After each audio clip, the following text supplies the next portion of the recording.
നമഃ പരമഋഷിഭ്യോ നമഃ പരമഋഷിഭ്യ. ഇന്ന് നാം തൃശ്ശൂർ ഒരു പുണ്യ വ്യക്തിയെ പരിചയപ്പെടാൻ പോവുകയാണ്. Doctor Giridharan sir. അദ്ദേഹം തൃശ്ശൂരാണ് താമസിക്കുന്നത്. അദ്ദേഹം ഒരു ബഹുഭാഷാ പണ്ഡിതൻ, സംഗീതജ്ഞൻ, സംസ്കൃതത്തിൽ MA, പല വിഷയങ്ങളും നന്നായി കൈകാര്യം ചെയ്യുന്ന ഒരു മഹാവ്യക്തിത്വം. അദ്ദേഹത്തെ നമുക്ക് പരിചയപ്പെടാം. അദ്ദേഹത്തിനോട് തന്നെ ചോദിക്കാം. നമസ്കാരം. അപ്പോൾ അങ്ങ് പറഞ്ഞു ബഹുഭാഷാ പണ്ഡിതനൊന്നുമല്ല. ഞാൻ ജനിച്ചതും വളർന്നതൊക്കെ തമിഴ്നാട്ടിലാണ്. അത് ഒരു മധുരയ്ക്കടുത്ത് ഒരു ചെറിയൊരു കുഗ്രാമം, സോഴവന്താൻ എന്നാണ് പേര്. എൻ്റെ അച്ഛൻ ഡോക്ടറായിരുന്നു, അലോപ്പതി ഡോക്ടറായിരുന്നു. അപ്പോൾ അച്ഛനിന്നിപ്പോൾ ജീവിച്ചിരിക്കുന്നുണ്ടെങ്കിൽ 112 വയസ്സുണ്ടാവും.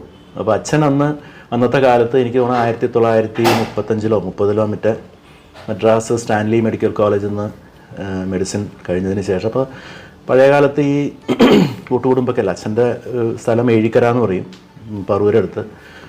അച്ഛൻ്റെ അച്ഛനും അമ്മയൊന്നുമില്ല. അച്ഛൻ ബ്രാഹ്മണൻ, അമ്മ ചെറുപ്പത്തിലേ മരിച്ചു. അപ്പോൾ അമ്മാവന്മാരൊക്കെയാണ്. അപ്പോൾ അച്ഛനെ നാട്ടിൽ പോയി നിൽക്കേണ്ട വലിയ നിർബന്ധമൊന്നും ഉണ്ടായിരുന്നില്ല. അപ്പോൾ അച്ഛൻ്റെ ഒരു സുഹൃത്ത് തേനി എന്ന് പറഞ്ഞ സ്ഥലത്ത് പ്രാക്ടീസ് ചെയ്യുന്നുണ്ടായിരുന്നു. അപ്പോൾ അച്ഛൻ ഇത് കഴിഞ്ഞ ഉടനെ അവിടേക്ക് പോയി. അത് കഴിഞ്ഞൊരു 3-4 മാസം കഴിഞ്ഞപ്പോൾ ഈ സോഴവന്താൻ എന്ന് പറഞ്ഞ സ്ഥലത്ത് ഒരു ഡോക്ടർ ഉണ്ടായിരുന്നു. അങ്ങേര് അവിടുന്ന് പോവുകയാണെന്ന് മനസ്സിലാക്കി അച്ഛൻ അവിടെ വന്നു. ഒരു 10-25 ഗ്രാമങ്ങൾക്ക് ആകെ ഒരു ഡോക്ടറാണ്, ഒരു കമ്പൗണ്ടറൊക്കെ ഉണ്ട്. അത് കഴിഞ്ഞിട്ടാണ് അച്ഛൻ വിവാഹം കഴിച്ചത്. അപ്പോൾ എനിക്ക് 2 മൂത്ത ജ്യേഷ്ഠന്മാരാണ്. ഞങ്ങളെല്ലാം ജനിച്ചതും പഠിച്ചതും ഒക്കെ അവിടെ തന്നെയാണ്. തമിഴ് മീഡിയം സ്കൂളിലാണ് ഞാൻ പഠിച്ചത്, ഈ സോഴവന്ത എന്ന് പറഞ്ഞ ഗ്രാമത്തിൽ. ഇംഗ്ലീഷ് ABCD ഒക്കെ 6ാം ക്ലാസ്സിലാണ് തുടങ്ങിയത് തന്നെ. അപ്പോൾ അതുകൊണ്ട് വീട്ടിൽ മലയാളം നിർബന്ധമായിട്ട് സംസാരിക്കേണ്ട ഒരു ഇതുണ്ടായിരുന്നു. അതുകൊണ്ട് മലയാളം സംസാരിക്കാൻ അറിയാം. അതും ഇപ്പോൾ ഇന്നത്തെ കാലത്ത് ഈ തമിഴ്നാട്ടിലൊക്കെ ഉള്ള കുട്ടികൾ മലയാളം സംസാരിക്കുന്ന മാതിരിയാണ്. അത്ര അക്ഷരശുദ്ധിയൊന്നും ഉണ്ടായിരുന്നില്ല. പക്ഷേ അച്ഛനമ്മമാർക്ക് വളരെ നിർബന്ധമായിരുന്നു. പിന്നെ അത് മാത്രമല്ല, വീട്ടിലെപ്പോഴും അച്ഛൻ പഴയ സ്കൂളിലൊക്കെ പഠിച്ച കാരണം എപ്പോഴും അച്ഛൻ ഈ ഓരോ ശ്ലോകങ്ങൾ ചെല്ലലും നാമം ചെല്ലലും ഇതൊക്കെ ഉണ്ടായിരുന്നു വീട്ടിൽ. അപ്പോൾ അങ്ങനെ ചെറുപ്പം മുതലേ വിഷ്ണു സഹസ്രനാമമൊക്കെ ഞാൻ കേട്ടാണ് പഠിച്ചത്. അന്നൊക്കെ വെച്ചാൽ പുസ്തകമൊന്നുമില്ല. അപ്പോൾ ഒരു പട്ടര് വന്നിട്ട് അച്ഛനും അമ്മയും പഠിപ്പിച്ചു കൊടുക്കും വിഷ്ണു സഹസ്രനാമം. അങ്ങനെ ദിവസവും വന്ന് അവരുടെ കൂടെ ചെല്ലി അച്ഛനും അമ്മയും ദിവസവും വൈകുന്നേരം വിഷ്ണു സഹസ്രനാമം ചെല്ലും. അപ്പോൾ ചെറുപ്പത്തിലേ ഞാനിതൊക്കെ കേട്ട് കാണാപ്പാടം പഠിച്ചതാണ് വിഷ്ണു സഹസ്രനാമമൊക്കെ. അപ്പോൾ അതൊക്കെ കഴിഞ്ഞ് പിന്നെ 1975 അച്ഛനവിടെ കൃഷിയും ഒക്കെ ഉണ്ടായിരുന്നു ഈ ചെറിയ ഗ്രാമത്തിൽ. അതൊക്കെ വിട്ട് ഞങ്ങൾ കേരളത്തിലേക്ക് തന്നെ മൈഗ്രേറ്റ് ചെയ്തു. അപ്പോഴേക്കും എൻ്റെ ഡിഗ്രി ഞാൻ മദ്രാസിലെ ലയോളയിലാണ് പഠിച്ചത്. 75 കംപ്ലീറ്റായി. അപ്പോൾ അങ്ങനെ കേരളത്തേക്ക് വന്നു. കേരളത്തിൽ വന്ന് ഒരു കൊല്ലം ഞങ്ങൾ ആലുവയിലായിരുന്നു. പിന്നെ ട്രിവാൻഡ്രത്ത് സെറ്റിൽ ചെയ്തു. കാരണം എൻ്റെ മൂത്ത ജ്യേഷ്ഠൻ ഡോക്ടർ, അപ്പോൾ അവിടെ MD കിട്ടി. അങ്ങനെയൊക്കെ ആയിട്ട് അപ്പോൾ പിന്നെ ഞാൻ ഈ ബാങ്കിൽ കയറിയപ്പോഴാണ് ഈ മലയാളത്തിൻ്റെ ഒരു ചലഞ്ച് ഫേസ് ചെയ്യേണ്ടി വന്നത്. ഞാൻ ബാങ്കിൽ കയറി ഒരു 1980 ഞാൻ മാനേജറായി. അത് നെയ്യാറ്റിൻകര എന്ന് പറഞ്ഞ സ്ഥലത്ത് മാനേജറായി. അപ്പോൾ ഈ ഇതൊക്കെ നോക്കാനും വായിക്കാനും ഒക്കെ അങ്ങനെയാണ് ഞാൻ മലയാളം പഠിച്ചത്. വേറെ നിവൃത്തിയില്ലാണ്ട് പിന്നെ ഈ ബാങ്ക് കാത്തലിക് സിറിയൻ ബാങ്കാണ്, അത് മുഴുവനും മലയാളി ബാങ്കാണ്. ഒരു കണക്കിന് മലയാളം നന്നാവാൻ അതൊരു കാരണമാണ്. കുറച്ച് തൃശ്ശൂർ ഭാഷ ആയി എന്ന് മാത്രം. കൂടുതൽ ഞാൻ തൃശ്ശൂർ അധികം ഉണ്ടായിട്ടില്ല. ഇപ്പോൾ റിട്ടയർ ആയതിനു ശേഷമാണ് ഇവിടേക്ക് വരണം. എൻ്റെ അമ്മയുടെ വീട് ഇവിടെ വെങ്കിടങ്ങ് എന്ന് പറയും.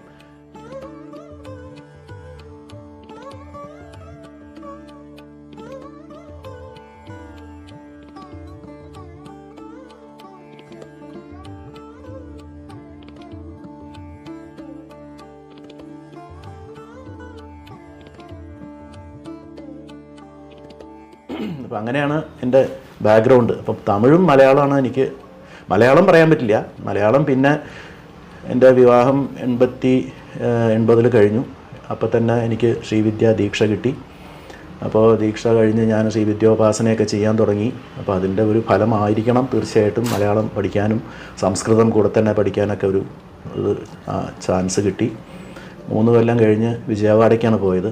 വിജയവാഡയിൽ പോയപ്പോൾ അവിടെ പിന്നെ ഭാര്യ അനന്തപൂരാണ് പഠിച്ചത്. എൻ്റെ ഫാദറിൻലോ ഒക്കെ വലിയ സായി ഡിവോട്ടീസാണ്. അപ്പോൾ ഈ കുട്ടി അനന്തപൂർ പഠിച്ച കാരണം തെലുങ്ക് അത്യാവശ്യം സംസാരിക്കാനറിയാം. അപ്പോൾ വിജയവാഡയിൽ പോയപ്പോൾ പിന്നെ അപ്പോഴാണ് സംസ്കൃതം ഒന്ന് കാര്യമായിട്ട് പഠിക്കണം എന്ന് വിചാരിച്ചിട്ട് ഞാൻ അവിടെ ഇങ്ങനെ അന്വേഷിച്ചു വല്ലവരും പഠിപ്പിക്കണവരുണ്ടോ എന്ന്. അപ്പോൾ അവിടെ ഒരു കൃഷ്ണമാചാരി എന്ന് പറഞ്ഞിട്ടൊരു മഹാത്മാവ് ഉണ്ടായിരുന്നു. അദ്ദേഹം ശരിക്കും പറഞ്ഞാൽ മഹാകവിയാണ്. ഷഡഗോപചരിതം കാവ്യം എഴുതിയിട്ടുള്ള ആളാണ്. പക്ഷേ ഓൾ ഇന്ത്യ റേഡിയോയിൽ വയലിനിസ്റ്റായിട്ട് റിട്ടയർ ചെയ്ത ആളാണ്. അദ്ദേഹത്തിൻ്റെ അടുത്ത് എല്ലാവരും വയലിൻ പഠിക്കാനും വീണ പഠിക്കാനൊക്കെയാണ് പോവുക. അപ്പോൾ ഇങ്ങനെ സംസ്കൃതം പഠിക്കുന്ന ബാങ്ക് മാനേജർ എന്നൊക്കെ പറഞ്ഞാൽ ഈ ആന്ധ്രയിലൊക്കെ അന്നത്തെ കാലത്ത് വലിയ ഒരു മതിപ്പാണ്. അപ്പോൾ ഇദ്ദേഹത്തിന് വലിയ സന്തോഷമായി. അങ്ങനെ ഡെയിലി കാലത്ത് 6:30 മണിക്ക് വീട്ടിൽ, ഇപ്പോൾ ഒരു അറ്റാച്ച്ഡ് ക്വാർട്ടേഴ്സാണ്, വീട്ടിൽ ബാക്കിൽ താമസവും ഫ്രണ്ടിൽ ഓഫീസ്. അപ്പോൾ അവിടെ വേറെ AC ഒന്നുമില്ല, നല്ല ചൂടുള്ള സ്ഥലമാണ്. എൻ്റെ ക്യാബിനിൽ മാത്രമാണ് AC. 6:30 മണിക്ക് കാലത്ത് വന്നു കഴിഞ്ഞാൽ 8:30 8:45 വരെ അങ്ങനെ അവിടെ ഇരിക്കും. അദ്ദേഹത്തിന് തെലുങ്കും സംസ്കൃതം മാത്രമേ അറിയുള്ളൂ, എനിക്ക് 2 ഭാഷയും അറിയില്ല. ആദ്യത്തെ ഒരു 6 അത് മാത്രമല്ല, അദ്ദേഹത്തിന് സംസ്കൃതം പഠിപ്പിക്കാനും അറിയില്ല. അങ്ങനെ വലിയ പണ്ഡിതനാണ്. അപ്പോൾ ഒരു സെൻറ്റൻസ് എടുത്തു കഴിഞ്ഞാൽ ഇത് എനിക്ക് ശാനച്ചന്തം അണ്ടാറു എന്നുവെച്ചാൽ ശാനച്ചന്തമാണ്, ശത്രഞ്ചന്തമാണ് എന്നൊക്കെ പറയും. എനിക്ക് ഒന്നും മനസ്സിലാവില്ല. അങ്ങനെ ഒരു 6 അദ്ദേഹത്തിനാണെന്ന് വെച്ചാൽ വിട്ടു പോകാനും പറ്റില്ല. കാലത്ത് 6 മണിക്കൊന്ന് ബെല്ലടിക്കും. അങ്ങനെ ഒരു 6 മാസം വല്ലാതെ കഷ്ടപ്പെട്ടു. പിന്നെ ഒരു 3.5 കൊല്ലം ഞാൻ വിജയവാഡയിലുണ്ടായിരുന്നു. 3 കൊല്ലം അദ്ദേഹത്തിൻ്റെ ഒന്ന് ശിക്ഷണം, സംസ്കൃതം കൂടെ തന്നെ തെലുങ്കും മനസ്സിലായി, തെലുങ്ക് പഠിക്കണ കാരണം കൊണ്ട്. അത് കഴിഞ്ഞ് കൽക്കട്ടയ്ക്ക് ട്രാൻസ്ഫറായി. കൽക്കട്ടയിൽ 3.5 കൊല്ലം ഉണ്ടായിരുന്നു. അവിടെ ഇതുമാതിരി ഒരു സംസ്കൃത പണ്ഡിതനെ കിട്ടി. അത് തമിഴ്നാട്ടിൽ നിന്നുള്ളൊരു റിട്ടയേർഡ് ഒരു വാദ്യാരാണ്. അദ്ദേഹത്തിൻ്റെ അടുത്തും കുറച്ചൊക്കെ പഠിച്ചു. പിന്നെ അദ്ദേഹം പഠിപ്പിച്ച രീതിയിൽ ഞാൻ അവിടെ ഒരാൾക്ക് പഠിപ്പിക്കാൻ തുടങ്ങി. ഞങ്ങളുടെ ബാങ്കിൻ്റെ ഒരു അഡ്വക്കേറ്റാണ്, ലക്ഷ്മണയ്യർ എന്ന് പറഞ്ഞിട്ട്, പാലക്കാട്ടുകാരനാണ്. അദ്ദേഹത്തിന് അന്ന് തന്നെ 65 വയസ്സുണ്ട്. പക്ഷേ പുള്ളിക്ക് ഭയങ്കര കലശലായിട്ടുള്ള ഒരു ഹരമായിരുന്നു സംസ്കൃതം പഠിക്കുന്നത്. അപ്പം ഞാൻ എന്നിട്ട് എന്നെ പഠിപ്പിച്ച രീതിയിൽ തന്നെ അന്ന് ശിവാനന്ദ ലഹരിയുടെ ഓരോ ശ്ലോകം എടുത്ത് ഇങ്ങനെ കലാഭ്യാം എന്ന് പറഞ്ഞ എന്താണ് ദ്വിതീയ വിഭക്തി എന്നൊക്കെ പറഞ്ഞ് പിന്നെ കുറേശ്ശെ ഈ സിദ്ധരൂപങ്ങളൊക്കെ. അപ്പോൾ അദ്ദേഹത്തിനാണെന്ന് വെച്ചാൽ നല്ല തിരക്കുള്ളൊരു വക്കീലാണ്. പക്ഷെ കാലത്ത് 3 മണിക്ക് എണീറ്റ് ഇദ്ദേഹം ഇതെല്ലാം മാറ്റി വെച്ചിട്ട് രാമഹ രാമോ രാമഹ എന്നിങ്ങനെ കാണാപ്പടം പിടിക്കും. അപ്പോൾ ഈ പ്രായത്തിൻ്റെ ബുദ്ധിമുട്ട് കാരണം കൊണ്ട് മനസ്സിൽ കയറില്ല. അപ്പോൾ അങ്ങനെ അദ്ദേഹത്തിനെ പഠിപ്പിക്കുന്നതിൻ്റെ കെയർ ഓഫിൽ കുറച്ചും കൂടി എനിക്കൊരു ഇമ്പ്രൂവ്മെൻറ്റ് കിട്ടി. പിന്നെ അത് കഴിഞ്ഞ് ബാംഗ്ലൂർക്ക് വന്നപ്പോഴാണ് ഞാൻ ഡയറക്റ്റായിട്ട് മൈസൂർ യൂണിവേഴ്സിറ്റിയിൽ MA സാൻസ്ക്രിറ്റ്, അവിടെ തന്നെ ഒരു PhD ചെയ്തു. ലളിതാ സഹസ്രനാമത്തിലാണ് ഞാൻ PhD ചെയ്തത്. എൻസൈക്ലോപീഡിക് വാല്യൂ ഓഫ് ലളിതാ സഹസ്രനാമ എന്നുള്ള വിഷയത്തിൽ. അത് കഴിഞ്ഞ് പിന്നെ മലയാളം ഇപ്പോൾ കുറേശ്ശെ അങ്ങനെ. ഞാൻ ഈ വിജയവാഡയിലുള്ളപ്പോൾ തന്നെ ലളിതാ സഹസ്രനാമത്തിന് മലയാളത്തിലൊരു വ്യാഖ്യാനം എഴുതി, വളരെ ലഘുവായിട്ട്. അത് അന്നത്തെ കാലത്ത് ഇവിടെ ഒരു ക്ഷേത്ര ദർശനം ഒരു മാസിക ഉണ്ടായിരുന്നു, കൊച്ചിൻ ദേവസ്വം ബോർഡിന്. അതിൽ നാരായണ പിഷാരടി മാഷായിരുന്നു അതിൻ്റെ എഡിറ്റർ. അപ്പോൾ അതിൽ സ്ഥിരമായിട്ട് മാസം വന്നിരുന്നു. പിന്നെ അത് കഴിഞ്ഞപ്പോൾ ഒരു കൊല്ലോ 2 കൊല്ലത്തെ കഴിഞ്ഞപ്പോൾ ആ മാസിക അത് നിന്നു. എനിക്ക് തോന്നുന്നത് എന്തോ സാമ്പത്തിക പ്രശ്നമൊക്കെ ആയിട്ട് പിന്നെ അതോടുകൂടി അതിങ്ങനെ പകുതിയിൽ പോയി. അങ്ങനെ ആണ് മലയാളം പഠിച്ചത്. മലയാളം പഠിച്ചു എന്ന് പറഞ്ഞാൽ എനിക്കിപ്പോഴും മലയാളം ഒന്നും അങ്ങനെ ഒരു ഫ്ലോയിലൊന്നും സംസാരിക്കാൻ അറിയില്ല. പിന്നെ അത് കഴിഞ്ഞ് ഈ ബാംഗ്ലൂരുള്ള സമയത്ത് എന്താണെന്ന് വെച്ചാൽ എന്നോട് ഇവിടെ നമ്മുടെ ഒരു കസ്റ്റമറാണ്, ഒരു കൊമ്പൻ ആൻ്റണി എന്നാണ്. അദ്ദേഹം UN-ലൊക്കെ ഉണ്ടായിരുന്ന ആളാണ്, വലിയ ഭാഷാപ്രേമിയാണ്. അങ്ങേർക്ക് ഈ നളിനി, ലീല ഇതൊക്കെ കാണാപ്പാടാണ്. അപ്പോൾ അവിടെ ഒരു ക്ലബ്ബുണ്ട്, ഈസ്റ്റ് കൾച്ചറൽ ECA എന്ന് പറഞ്ഞിട്ട് ഇന്ദിരാനഗറിൽ. അവിടെ എല്ലാ ബുധനാഴ്ചകളിലും ഒരു അക്ഷരശ്ലോക സദസ്സുണ്ട്. ഇതുമാതിരി എല്ലാം മറുനാടൻ മലയാളികളാണ്. അപ്പോൾ അതിനെ അദ്ദേഹം എന്നെ നിർബന്ധമായിട്ട് വിളിച്ച് അവിടെ പോയി ഇതൊക്കെ പറഞ്ഞ കേട്ടപ്പോൾ എനിക്ക് ആകെ അന്തം വിട്ടിരിക്കണത്. എന്തൊക്കെയോ ഇത്ര വലിയ പാണ്ഡിത്യം ഉള്ള ആളുകളാണല്ലോ എന്ന് ഞാൻ വിചാരിച്ചു. അപ്പോൾ ഇദ്ദേഹം എന്നോട് വളരെയധികം മോട്ടിവേറ്റ് ചെയ്തു. ഇത് പഠിക്കൂ, കുറച്ച് ശ്ലോകങ്ങളൊക്കെ ഞാൻ പറഞ്ഞു തരാം, അകാരത്തിൽ ഇത്ര, ഇകാരത്തിൽ ഇത്ര, ഈ ടാ ഒന്നും അധികം വരില്ല, അങ്ങനെ കുറേ അക്ഷരങ്ങൾ സെലക്ട് ചെയ്തിട്ട് അതിന് ഉള്ള ഇതൊക്കെ പറഞ്ഞിട്ട്. അപ്പോൾ അന്ന് ഈ കവന കൗതുകം മറ്റൊരു മാസിക ഉണ്ടല്ലോ, അപ്പോൾ അത് ഈ ബൗണ്ട് വോള്യൂം കിട്ടും. അപ്പോൾ അത് വരുത്തി, ഞാൻ തന്നെ വരുത്തി ഒരു 3-4, എന്നിട്ട് അതിന്ന് കുറേ ഒരു 300 ശ്ലോകം കാണാപ്പടം പിടിച്ചു. എന്നിട്ട് ഞാൻ അവിടെ പോയിട്ട് ഞാൻ പറഞ്ഞ ശ്ലോകങ്ങളൊന്നും ആരും കേട്ടിട്ട് തന്നെ ഇല്ല. ഇപ്പോൾ നെയ്യപ്പം കട്ടു തിന്നാൻ ശബരിമലയിൽ വെച്ചന്ന് ഭാവിച്ച നേരം അയ്യപ്പൻ കയറി വന്നിട്ടിവനുடைய വലം കയ്യ കയറി പിടിച്ചു, കയ്യൽപ്പം നീര് വന്നു പുനരതു വലുതായി കൊട്ടോടിയോളം, വയ്യപ്പാ തേവരെ ഞാൻ ബദൽ ഇതിനൊരു കൂട്ടപ്പം അങ്ങയ്ക്ക് നേരാം. ഇങ്ങനെയുള്ള ശ്ലോകങ്ങൾ ഒക്കെ ചൊല്ലി എല്ലാവരും അന്തം വിട്ടു. ഇതൊക്കെ എവിടുന്നാ പഠിച്ചത് വെച്ചാൽ അവർക്ക് എല്ലാവർക്കും സ്കൂളിൽ പഠിച്ച ശ്ലോകങ്ങളൊക്കെയാണ്. ഞാൻ ഇതിനു വേണ്ടിയിട്ട് അഭ്യാസം നടത്തിയതാണല്ലോ. അപ്പം അങ്ങനെ ഒക്കെയാണ് മലയാളമായിട്ട് പരിചയമായത്. പിന്നെ കൂടുതലും ശ്രീവിദ്യ എനിക്ക് ദീക്ഷയൊക്കെ കിട്ടി, പൂർണ്ണ ദീക്ഷയൊക്കെ കിട്ടിയപ്പോൾ എനിക്ക് എൻ്റെ പ്രത്യേകം ഒരു നിർദ്ദേശമായിരുന്നു ശ്രീവിദ്യ കൂടുതൽ സ്പ്രെഡ് ചെയ്യണം, കാരണം കേരളത്തിലൊന്നും ഇതിനെക്കുറിച്ച് ശരിയായിട്ടുള്ള അറിവില്ല എന്നൊക്കെ പറഞ്ഞ്. അങ്ങനെയാണ് ഞാൻ കൂടുതൽ യൂട്യൂബിലൊക്കെ ശ്രീവിദ്യോപാസനയെക്കുറിച്ചും ലളിതാ സഹസ്രനാമത്തിനെക്കുറിച്ചൊക്കെ ചെറിയ പ്രഭാഷണങ്ങൾ. പിന്നെ ശിവാനന്ദ ലഹരി കംപ്ലീറ്റ് ഞാൻ ചെയ്തു, കാരണം അത് എനിക്ക് നേരത്തെ തന്നെ നല്ല പരിചയമുള്ള ഒരു ഇതാണ്. അപ്പോൾ ശിവാനന്ദ ലഹരിയെക്കുറിച്ച്, പിന്നെ പഞ്ചസ്തവി എന്ന് പറഞ്ഞിട്ട് കുറേ കാശ്മീരിലെ ശ്രീക്രമത്തിലുള്ളത്. അപ്പം അങ്ങനെയൊക്കെയാണ് എൻ്റെ ചെറിയ ബാക്ക്ഗ്രൗണ്ട്. തമിഴ് എനിക്ക് വളരെ ഇഷ്ടമുള്ള ഒരു ഭാഷയാണ്. എനിക്ക് തമിഴിൽ എൻ്റെ ബ്ലോഗുണ്ട്. തമിഴിൽ ഞാൻ ഒരുപാട് ചന്തവിരുത്തം എന്ന് പറയുന്ന അരുണഗിരിനാഥരുടെ തിരുപ്പുകളുടെ സ്റ്റൈലൊക്കെ ഞാൻ ഒരുപാട് എഴുതിയിട്ടുണ്ട്. പിന്നെ ഭുജംഗ വൃത്തം തമിഴിൽ ഉപയോഗിച്ചിട്ട് ലളിതാ ഭുജംഗം എന്ന് പറഞ്ഞിട്ട് ലളിതാ സഹസ്രനാമത്തിൻ്റെ കഥ, ലളിതാദേവിയുടെ കഥയൊക്കെ ചെയ്തിട്ടുണ്ട്. പിന്നെ അതുമാതിരി അതേമാതിരി ഇപ്പോൾ നമ്മുടെ ഹനുമാൻ ചാലീസ അതങ്ങനെ തന്നെ അതേ മെട്ടിൽ മലയാളത്തിലേക്ക് ആക്കുക, അല്ല തമിഴിലേക്ക് ആക്കുക. പിന്നെ അതുമാതിരി ശിവതാണ്ഡവ സ്തുതി, ഇങ്ങനെയുള്ള ചില വികൃതമായിട്ടുള്ള ഇങ്ങനെ വൃത്തങ്ങളൊക്കെ തമിഴിൽ പ്രയോഗിക്കുക, അങ്ങനെയൊക്കെ എനിക്ക് വലിയൊരു ഇതായിരുന്നു. ഇപ്പം ഞാനൊന്നും എഴുതുന്നില്ല, കാരണം ആ ബ്ലോഗൊന്നും ഇപ്പോൾ ആരും നോക്കണമെന്നില്ല. കാരണം തമിഴ്നാട്ടിൽ തന്നെ തമിഴ് ആസ്വദിക്കുന്നവർ വളരെ കുറവാണ്, കേരളത്തെ മാതിരി തന്നെയാണ്. ഇപ്പം ഞാൻ അങ്ങനെ ഒന്നും എഴുതാറൊന്നുമില്ല. എന്തെങ്കിലുമൊക്കെ വല്ലവരും ചിലപ്പോൾ അങ്ങനെ ചോദിക്കുമ്പോൾ എന്തെങ്കിലുമൊക്കെ ഇങ്ങനെ എഴുതി വിടും, അത്ര തന്നെ. ഈ തമിഴ് സിദ്ധ പാരമ്പര്യമായിട്ട് അടുപ്പുണ്ടാവാൻ എന്താണ് കാരണം? തമിഴ് സിദ്ധ പാരമ്പര്യമായിട്ട് അങ്ങനെ അടുപ്പൊന്നുമില്ല, പക്ഷേ അതൊക്കെ ഒരുപാട് എന്നെ ഇൻഫ്ലുവൻസ് ചെയ്തിട്ടുണ്ടെന്ന് പറയാം. കാരണം വെച്ചാൽ തമിഴ്നാട്ടിൽ പ്രത്യേകിച്ച് ഈ ഗ്രാമങ്ങളിലൊക്കെ പണ്ട് കാലത്ത് ഈ സിദ്ധന്മാരുടെ ഒരു ഇതൊക്കെ കൂടുതൽ ഈ നോൺ ബ്രാഹ്മിൻസിൻ്റെ ഇടയ്ക്കൊക്കെ, ബ്രാഹ്മിൻസിൻ്റെ ഇടയ്ക്ക് തീരെ അതിന് യാതൊരു തരത്തിൽ അംഗീകാരവും ഇല്ല. പക്ഷെ നോൺ ബ്രാഹ്മിൻസിൻ്റെ ഇടയ്ക്ക് പ്രത്യേകിച്ച് ശൈവ സിദ്ധാന്തം ഒക്കെ ഫോളോ ചെയ്യുന്ന ഈ ശൈവപ്പിള്ളമാർ, ഇവരുടെയിലൊക്കെ സിദ്ധരുടെ പാടലുകൾക്കൊക്കെ വലിയ ഇതുണ്ട്. പിന്നെ പ്രത്യേകിച്ച് ഞാൻ ജീവിച്ചിരുന്ന ആ ചോളവന്താനിൽ ഒരു കിണ്ണി മഠം എന്ന് പറഞ്ഞൊരു മഠമുണ്ട്. അവിടെ ഒരു സിദ്ധൻ ഉണ്ടായിരുന്നു. ആ സിദ്ധൻ്റെ സമാധി ഉണ്ട്. എന്തോ ഒരു അരുണാചല തേവർന്നോ അങ്ങനത്തെ ഒരു പേരാണ്, എനിക്ക് ഓർമ്മയില്ല. അപ്പം ഞാൻ ഈ സ്കൂളിലേക്കൊക്കെ പോകുമ്പോൾ എന്ത് വെച്ചാൽ ഞങ്ങളുടെ കുട്ടികളൊക്കെ എന്ത് വെച്ചാൽ ഈ അവിടെ പോയി ഈ തിരുനീറ് വാങ്ങിക്കുക എന്ന് പറയും, ഭസ്മം വാങ്ങിക്കുക, 90 എന്ന് പറയാം. 90 എന്നുവെച്ചാൽ പരീക്ഷയ്ക്ക് പോണതിന് മുമ്പ് അവിടെ പോയിട്ട് ഭസ്മം പൂശ. അപ്പം അങ്ങനെ ഞാനും ഇവരോട് പോകും. അപ്പം അവിടെ ഏതോ ഒരു സാമിയാർ ഇരിക്കണ്ടായിരുന്നു. അപ്പോൾ അങ്ങേര് എന്നോട് പറഞ്ഞു, നീ അന്ത പലക ലോക്കാർ എന്ന് പറഞ്ഞു, അവിടെ ഒരു പലക ഉണ്ടായിരുന്നു. അപ്പോൾ ഞാനതിൽ പോയിരുന്നു. അത് കഴിഞ്ഞിട്ട് അങ്ങേര് പറഞ്ഞു, ഇത് വണ്ണച്ചരപം ദണ്ഡപാണി സ്വാമികൾ വന്നിരുന്ന പലകയാണത്. അപ്പോൾ എനിക്കറിയില്ല, ഞാനപ്പോൾ എന്താ 5ാം ക്ലാസ്സോ 6ാം ക്ലാസ്സൊക്കെയാണത്, എന്താ എനിക്കൊന്നും അറിയില്ല. എന്തായാലും അപ്പോൾ നീ പരീക്ഷ അല്ലെങ്കിൽ തന്നെ പരീക്ഷയൊക്കെ പാസ്സാവും, എന്നാലും ഇതൊരു വിശ്വാസം, ഭസ്മം പൂശി. അത് കഴിഞ്ഞ് കുറേ കാലം കഴിഞ്ഞതിന് ശേഷമാണ് എനിക്ക് ഈ വണ്ണച്ചരപം ദണ്ഡപാണി സ്വാമികളുടെ കുറേ കൃതികൾ വായിക്കാനും, കാരണം അതൊരു വലിയൊരു മഹാത്മാവായിരുന്നു. അതായത് തമിഴിൽ അത് ആ രീതി വണ്ണച്ചരപം എന്ന് പറഞ്ഞാൽ എങ്ങനെയാണെന്ന് വെച്ചാൽ, ഇപ്പോൾ ഒരു ശ്ലോകം എഴുതി കഴിഞ്ഞാൽ അങ്ങനെ ഒരു 8 ശ്ലോകം എഴുതി കഴിഞ്ഞാൽ ആ ശ്ലോകത്തിൻ്റെ അവസാനത്തെ വരികളെല്ലാം കൂടിയിട്ട് 9ാമതൊരു ശ്ലോകം വരും. ആ ശ്ലോകം വെറുതെ ഒരു ശ്ലോകമല്ല, ഈ 8 ശ്ലോകത്തിൽ പറഞ്ഞതിൻ്റെ ഒരു കൺക്ലൂഷനായിട്ടുള്ളൊരു ശ്ലോകമായിരിക്കും. അങ്ങനെ കുറേ. പിന്നെ ഈ ഒലിയലന്താതി എന്നൊക്കെ പറയും.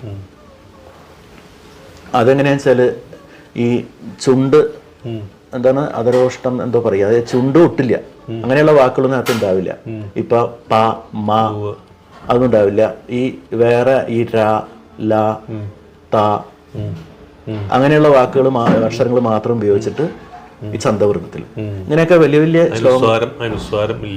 അനുസ്വാരം മാത്രമല്ല, ഈ വ പ മ ഇതൊന്നും ഉണ്ടാവില്ല. ഈ ചുണ്ടൊട്ടില്ല. അതിന് സംസ്കൃതത്തിൽ അങ്ങനെ ഒരു രീതിയുണ്ട്. ഇതിന് ഇതോട്ടൽ ഇതഹലൽ അങ്ങനെ പേര് പറയും, എനിക്ക് ഓർമ്മയില്ല. അപ്പം അതൊക്കെ ഞാൻ കുറേ ശ്രമിച്ച് നോക്കിയിട്ടുണ്ട്, ആ രീതിയിലൊക്കെ എഴുതാനൊക്കെ. അപ്പം അങ്ങനെ ഞാൻ ഇപ്പോൾ തമിഴ് സിദ്ധരുടെ കുറിച്ച് ചോദിക്കുമ്പോൾ ഞാൻ മനസ്സിലാക്കിയിട്ടുള്ള ഒന്നൊരു കാര്യങ്ങൾ പറയാം. തമിഴ് സിദ്ധന്മാരുടെ ഒരു പ്രത്യേകത എന്താണെന്ന് വെച്ചാൽ, അവർ മരബിനരേ സിത്തർ എന്ന് പറയും. വെച്ചാൽ അവർ ഒരു സമ്പ്രദായം, ഒരു പ്രത്യേകിച്ച് ഏതെങ്കിലും ഒരു വിശ്വാസ സമ്പ്രദായത്തിലോ അല്ലെങ്കിൽ ഒരു അനുഷ്ഠാന സമ്പ്രദായത്തിലോ പെട്ടവരല്ല. അവരെല്ലാവരും ഒറ്റ തിരിഞ്ഞ ആത്മീയവാദികളാണെന്ന് പറയാം. അവരവരുടെ ആത്മാനുഭവം അവർ പറഞ്ഞിട്ടുണ്ട്, ലോകത്തിൽ പ്രകാശിപ്പിക്കുക, അത്രേ ചെയ്തിട്ടുള്ളൂ. അപ്പോൾ അതുകൊണ്ട് എന്താണെന്ന് വെച്ചാൽ അവർക്ക് പലപ്പോഴും നമ്മൾ നോർമലായിട്ട് കാണാത്ത രീതിയിൽ പലരുടെയും പാട്ടുകളിലൊക്കെ പല രീതിയിലുള്ള സന്ദേശങ്ങളൊക്കെ ഉണ്ടാവും. പിന്നെ മാത്രമല്ല, അതിനെ പറയും വാദികളല്ല സിത്തർ അനുഭവികളെ എന്ന് പറയും. അവർ പ്രത്യേകിച്ച് ഏതെങ്കിലും ഒരു തത്വവാദികളല്ല, ഏതെങ്കിലും ഒരു പ്രത്യേക തത്വശാസ്ത്രത്തിനെ ഉണ്ടാക്കിയവരോ അല്ലെങ്കിൽ അതിൻ്റെ വക്താക്കളോ അല്ല. അവർ അവരുടെ അനുഭവം പറയുക എന്നുള്ളത് മാത്രമാണ് അവർ ചെയ്തിട്ടുള്ളത്. അതും തന്നെ ശരിക്കും പറഞ്ഞാൽ അവർ ഈ ശാസ്ത്രങ്ങളെ ആശ്രയിച്ചിരിക്കുന്നതിനെ അവർ എതിർക്കുന്നവരാണ്. അനുഭവമാണ് പ്രധാനം എന്ന്. ഭക്തിയില്ല, ഭക്തിയുടെ പരിപാടിയില്ല.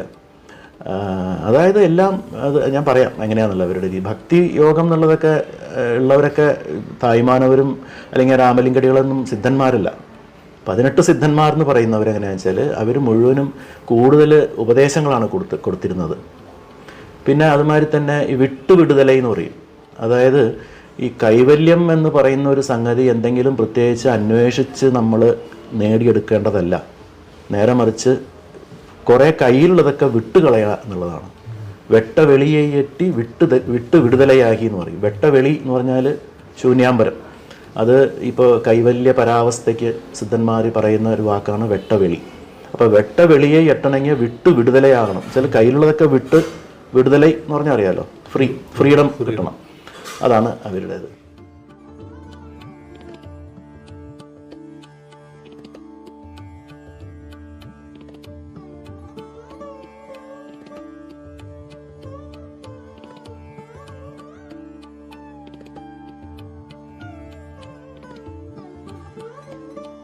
പിന്നെ അതുമാതിരി തന്നെ ഈ സിദ്ധന്മാരെ കുറിച്ച് പറയുമ്പോൾ 2 തരമുണ്ട്. ഒന്നെന്താണെന്ന് വെച്ചാൽ, ഒന്ന് ആൻറ്റി റിച്വലിസ്റ്റിക് എന്ന് പറഞ്ഞാൽ ആചാരാനുഷ്ഠാനങ്ങളെ എതിർക്കുന്നവർ. ഇനി ഒരെണ്ണം എന്താണെന്ന് വെച്ചാൽ ട്രാൻസ് റിച്വലിസ്റ്റിക് അല്ലെങ്കിൽ ട്രാൻസ് സ്ക്രിപ്ചറൽ എന്ന് പറയാം. അതായത് ആചാരാനുഷ്ഠാനങ്ങൾക്കും ശാസ്ത്ര ധർമ്മങ്ങൾക്കൊക്കെ അതീതമായിട്ടുള്ളവർ. അങ്ങനെ 2 തരമുണ്ട്. അതിൽ ശിവവാക്യർ എന്ന് പറഞ്ഞ ഒരു മഹാനുണ്ട്. അദ്ദേഹം ആൻറ്റി റിച്വലിസ്റ്റിക് ആയിരുന്നു. നട്ടകല്ലൈ ദൈവമെன்று 4 പുഷ്പം സാത്തിയെ சுற்றி வந்து மொணமொணன்னு சொல்லும் மந்திரம் ஏதடா நட்டகல்லும் பேசுமோ நாதன் உள் இருக்கையில் சுட்ட சட்டி சட்டுவம் கറിച്ചുവൈ അറിയുമോ. അർത്ഥം മനസ്സിലാവുണ്ടല്ലോ അല്ലേ? അതായത് ഇത് തമിഴ്നാട്ടിൽ ഈ നാസ്തികന്മാരൊക്കെ കൊണ്ടു നടക്കുന്ന ഒരു ശ്ലോകമാണ്. പക്ഷെ അങ്ങനെയുള്ള ഒരു ഇതല്ല ഇതിൻ്റെ സന്ദേശം. ഒരു കല്ലിനെ നട്ടിട്ട് അതിന് 4 പുഷ്പം ചാർത്തി അതിനെ ചുറ്റി മൊണമൊണാന്ന് എന്തോ മന്ത്രം പറയുന്നുണ്ടല്ലോ. നട്ട കല്ലും പേശുമോ, ആ നട്ട കല്ല് സംസാരിക്കുമോ? നാഥൻ ഉള്ളിരുക്കയിൽ ചുട്ട ചട്ടി ചട്ടുവം കറിച്ചുവൈ അറിയുമോ. കറി ഉണ്ടാക്കിയ ചട്ടുവും അതിൻ്റെ ചട്ടിയൊക്കെ കറിയുടെ രുചി അറിയില്ല. അങ്ങനെ ഒക്കെ. അതുമാതിരി തന്നെ കോവിലാവതേതടാ കുളങ്കളാവതേവത കോവിലും കുളങ്ങളും കുമ്പിടും കുലാമരെ കോവിലും മഹത്തുളേ കുളങ്ങളും മഹത്തുളേ ആദലും അഴിവതും ഇല്ല. അതായത് ഉണ്ടാക്കാനും സൃഷ്ടിക്കാനും അത് നശിപ്പിക്കാനും കഴിയാത്തതായിട്ടുള്ള ക്ഷേത്രങ്ങളും തീർത്ഥങ്ങളൊക്കെ നമ്മുടെ ഉള്ളിൽ തന്നെ ഉള്ളപ്പോൾ പിന്നെ എന്തിനാ പുറകെയുള്ള കോവിൽ കുളങ്ങളും തീർത്ഥങ്ങളൊക്കെ അന്വേഷിച്ച് നടക്കണേ എന്നുള്ളതാണ്. അപ്പോൾ ഇതാണ് ശിവവാക്യരുടെ ഒരു രീതി. പിന്നെ ഈ തമിഴ് സിദ്ധന്മാരുടെ കാര്യം പറയുമ്പോൾ കുറേ പാട്ടുകൾ പലരും എഴുതിയിട്ടുണ്ട്. ചിലതിനൊന്നും അത്ര നിലവാരം പോരാ, വളരെ കൊളോക്കിയലാണ്. അതിൽ പ്രധാനമായിട്ട് പറയാവുന്നത് തിരുമൂലർ, ശിവവാക്യർ, പട്ടിനത്താർ. ഇവരാണ് ശരിക്കും പറഞ്ഞാൽ ഒരു സിദ്ധത്രയം എന്ന് പറയാവുന്നവർ. അതിൽ തിരുമന്ദിരം എന്ന് പറഞ്ഞ 3000-ൽ പരം പദ്യങ്ങൾ എഴുതിയ തിരുമൂലരാണ് ശരിക്കും പറഞ്ഞാൽ തമിഴ് സിദ്ധന്മാരുടെ, അതായത് സിദ്ധ സാഹിത്യം രചിച്ച സിദ്ധന്മാരുടെയൊക്കെ പിതാമഹൻ എന്ന് പറയാവുന്നത്. തിരുമൂലരുടെ തിരുമന്ദിരം വളരെ വിശേഷമാണ്. അപ്പോൾ അതിൽ അദ്ദേഹം പറയുന്ന ഒരു ഇത് ഞാൻ പറയാം. അത് ആരാണ് സിദ്ധൻ എന്നുള്ളതിന് അദ്ദേഹം ഒരു നിർവചനം പറയുന്നുണ്ട്. പദമുത്തി 3 പഴുതെன்று കൈവിട്ട് இதமுற்ற பாச விருளை துறந்து மதமற்று எனதியான் மாற்றிவிட்டாங்கே திதமுற்றவர்கள் சிவசித்தர் தாமே. അതായത് പദമുക്തി എന്ന് പറഞ്ഞാൽ പദമുക്തി, അത് ബ്രഹ്മപദം, വിഷ്ണുപദം, രുദ്രപദം, അല്ലെങ്കിൽ മാതിരി സത്യലോകം, വൈകുണ്ഠം, കൈലാസം ഇങ്ങനെയുള്ള സ്വർഗത്തിൻ്റെ ആഗ്രഹം കൈവിട്ട്. കാരണം വെച്ചാൽ അത് പോയാൽ അതിൻ്റെ ക്രെഡിറ്റ് കഴിഞ്ഞാൽ തിരിച്ച് വീണ്ടും വരണമല്ലോ.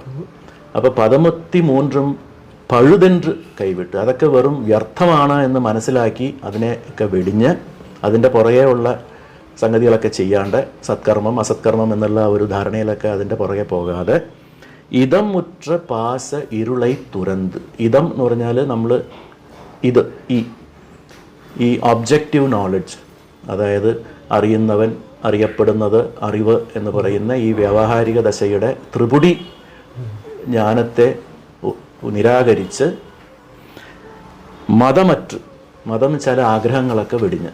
അപ്പോൾ ഈ ആഗ്രഹം എന്ന് പറയുമ്പോൾ അതും രണ്ട് പറയുന്നുണ്ട്.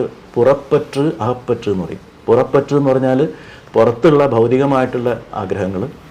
അകപ്പറ്റ് എന്ന് പറഞ്ഞാൽ മോക്ഷത്തിനോടുള്ള തൃഷ്ണ. അപ്പം മുമുക്ഷുത്വം കൂടിയും ത്യജിക്കണം എന്നാണ്. ആശയറുമിൻ ഈശ്വരനോടായിനും ആശയറുമിൻ. ആഗ്രഹം ഈശ്വരനോട് കൂടിയാണെങ്കിൽ പോലും അരുത് എന്നുള്ളതാണ് സിദ്ധവചനം.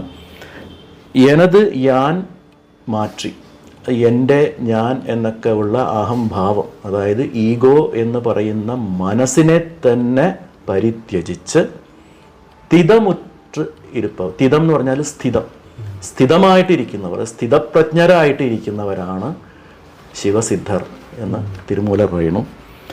അതേമാതിരി തന്നെ ഈ തിരുമൂലരുടെ കഴിഞ്ഞാൽ ശിവവാക്യരുടെ പദ്യങ്ങളൊക്കെ അതിഗംഭീരമാണ്. എങ്ങനെയാണെന്ന് വെച്ചാൽ കുറച്ച് വാക്കുകൾ അതിങ്ങനെ ആവർത്തിച്ച് വരും. എന്നാൽ അത്രയും കുറച്ച് വാക്കുകൾ കൊണ്ട് പറയുന്ന ആ ഒരു പദ്യത്തിൽ അതിൻ്റെ ആ തത്വം അല്ലെങ്കിൽ അതിൻ്റെ ആ സന്ദേശം അതിഗഹനമായിരിക്കും. അപ്പോൾ ഇതുമാതിരി തന്നെ ശിവവാക്യർ പറയേണ്ടത് എങ്ങനെയാണ് ഒരു സാമാന്യൻ സിദ്ധനാവാൻ സാധിക്കുക എന്നുള്ളത് പറയുന്നുണ്ട്. വാക്കിനാൽ മനത്തിനാൽ മതിത്ത കാരണത്തിനാൽ നോക്കൊണാതെ നോക്കയുന്നി നോക്കയാവർ നോക്കുവാർ. നോക്കൊണാതെ നോക്കുവന്ത് നോക്ക നോക്കിടിൽ നോക്കൊണാതെ നോക്കുവന്ത് നോക്കയെങ്ക നോക്കുമേ. നോക്ക് എന്ന് പറയുന്നുണ്ട്. പക്ഷെ ഇതിനകത്തുള്ള അർത്ഥം വാക്കിനാൽ മനത്തിനാൽ മതിത്ത കാരണത്തിനാൽ എന്ന് പറഞ്ഞാൽ വാക്കുകൊണ്ട് വിശകലനം ചെയ്ത് ആരാഞ്ഞും മനസ്സുകൊണ്ട് ഭാവന ചെയ്തും ഒക്കെയാണ് ആ പരവസ്തുവിനെ സാമാന്യ ജനങ്ങൾ അന്വേഷിക്കുന്നത്. പക്ഷെ അങ്ങനെ അന്വേഷിക്കുന്നത് കൊണ്ട് കിട്ടുന്നതല്ല. കാരണം അത് നോക്കൊണാതെ നോക്ക് എന്ന് പറഞ്ഞാൽ കാണാൻ പറ്റാത്ത കാഴ്ച. നമ്മളൊരു കാഴ്ച കാണണമെങ്കിൽ കാണാൻ പറ്റിയാലല്ലേ അവിടെ കാഴ്ചയുള്ളൂ. കാണാൻ പറ്റാത്ത ദർശനം എന്ന് പറഞ്ഞാൽ എന്താണെന്ന് വെച്ചാൽ ഈ സാധാരണ നമ്മുടെ പഞ്ചേന്ദ്രിയങ്ങളെ കൊണ്ട് കാണാൻ പറ്റാത്ത ഒരു കാഴ്ച എന്നുള്ള അർത്ഥമാണ്. അത് കാഴ്ചയാണ്, ഒരു ദർശനമാണ്. പക്ഷെ അതിന് ഈ കണ്ണ് പോരാ. അപ്പോൾ ആ നോക്കൊണാതെ നോക്ക് എന്ന് പറഞ്ഞാൽ ആ പരവസ്തുവാണ്. അങ്ങനെയുള്ള പരവസ്തുവിനെ വാക്കുകൊണ്ടും മനസ്സുകൊണ്ടും ഒക്കെ അന്വേഷിച്ചാൽ അങ്ങനെ നോക്കുമ്പോൾ ആ നോക്കൈ യാവർ നോക്കുവാർ. ആർക്കാണത് നോക്കാൻ പറ്റുക? ഒരിക്കലും സാധിക്കില്ല. അതിനുള്ള വഴി എന്താണെന്ന് വെച്ചാൽ നോക്കൊണാതെ നോക്കുവന്ത് നോക്ക് ഉവന്ത് നോക്ക്. ആ നോക്കൊണാതെ നോക്ക്, അതായത് ആ പരവസ്തു തന്നെ അനുകമ്പയോടുകൂടി കൃപയോടുകൂടി എന്നിൽ കൂടി നോക്കിയാൽ മാത്രമേ, അതെങ്ങനെയാണ് നോക്കിയിട് ചില സാധാരണമായിട്ടുള്ള നോട്ടല്ല, ഈ പരാവസ്ഥയിലേക്കുള്ള ആ ദൃഷ്ടിയോടുകൂടി നോക്കുമ്പോഴാണ് എന്താ സംഭവിക്കണമെന്ന് വെച്ചാൽ ആ നോക്കൊണാതെ നോക്കുവന്ത് ആ ശിവവസ്തു തന്നെ എൻ്റെ ഉള്ളിൽ കയറി എന്നെ കൂടെ നോക്കുകയാണ്. പിന്നെ ഞാൻ സാമാന്യനല്ല, ഞാൻ സിദ്ധനാണ്. എനിക്ക് ആ പരദൃഷ്ടി, ആ പരവസ്തുവിൻ്റെ ദൃഷ്ടി കൈവരിക്കുന്നതാണ് സിദ്ധി എന്ന് പറഞ്ഞിരിക്കുകയാണ്. ഇത് വളരെ സിമ്പിളായിട്ട് പറഞ്ഞു സാമാന്യൻ എങ്ങനെ ആവുക എന്നുള്ളത്. പക്ഷെ ഇതൊന്നും സാമാന്യമായിട്ട് ആർക്കും പറ്റുന്ന കാര്യമല്ല. കാരണം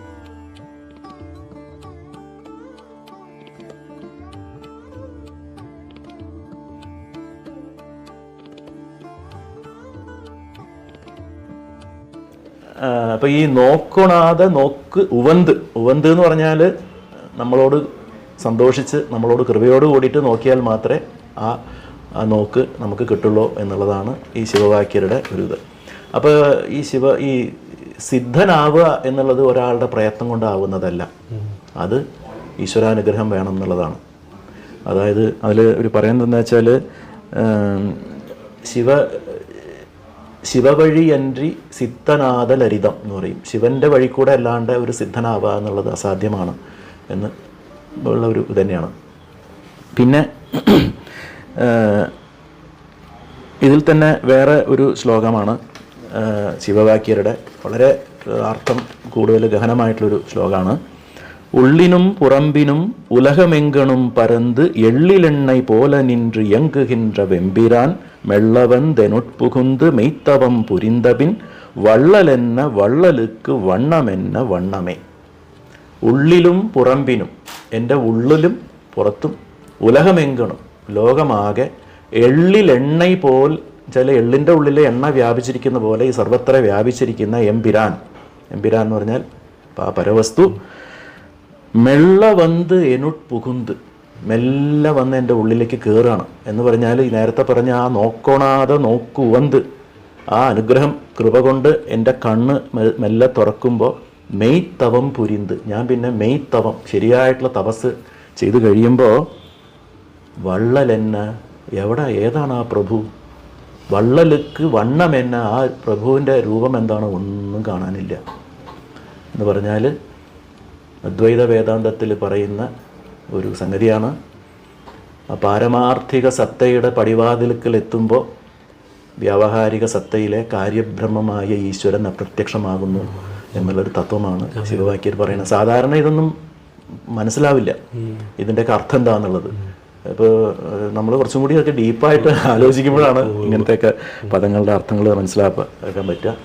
അതുപോലെ തന്നെ ഇപ്പോൾ ഈ ശിവൻ, പരശിവം, എംപിരാൻ, തമ്പിരാൻ എന്നൊക്കെ പറയുമ്പോൾ അവിടെ അവർ ഉദ്ദേശിക്കുന്നത് ആരാന്ന് വെച്ചാൽ കൈലാസവാസിയായിട്ടുള്ള ഭസ്മധാരിയും ഒക്കെ ആയിട്ടുള്ള പരമശിവനെയല്ല, പരവസ്തുവിനെയാണ്. അതാണ് അതിൻ്റെ ഒരു പ്രത്യേകത, ഒരു ആബ്സ്ട്രാക്റ്റ് ഇതാണ്. ഇപ്പോൾ കൈലാസം, പാമ്പ്, പരാശക്തി എന്നൊക്കെ പറഞ്ഞാൽ ഇതിനൊക്കെ എല്ലാം ഗുണാത്മകമായിട്ടുള്ള അർത്ഥം വേറെയുണ്ട്, അബ്സ്ട്രാക്റ്റ് ആയിട്ടുള്ള മീനിങ് ആണ്. അത് അങ്ങനത്തെ വാക്കുകൾ ഉപയോഗിക്കുന്നത് തന്നെ സാധാരണക്കാരെ തെറ്റിപ്പിക്കാൻ വേണ്ടിയിട്ടാണ്. കാരണം അവർക്കിത് ഗ്രഹിച്ചില്ലെങ്കിൽ വേണ്ട, കിട്ടുന്നവർക്ക് മാത്രം കിട്ടിയാൽ മതി എന്നുള്ളൊരു ഉദ്ദേശം കൊണ്ടായിരിക്കും. അപ്പോൾ കാരൈ ചിത്തർ എന്ന് പറഞ്ഞിട്ടൊരു ചിത്തർ പറയാണ്, അരനൈപ്പാടി ഉയർന്നിട്ടാർ 63 അരിയൈപ്പാടി സിറന്നിട്ടാർ 6 ആഴ്വാർ അരുളൈപ്പാടി മികുന്നിട്ടാർ അരുட்பெரும் ജ്യോതി അതനൈപ്പാടി നിറൈന്തിട്ടാർ 63 സിത്തർ.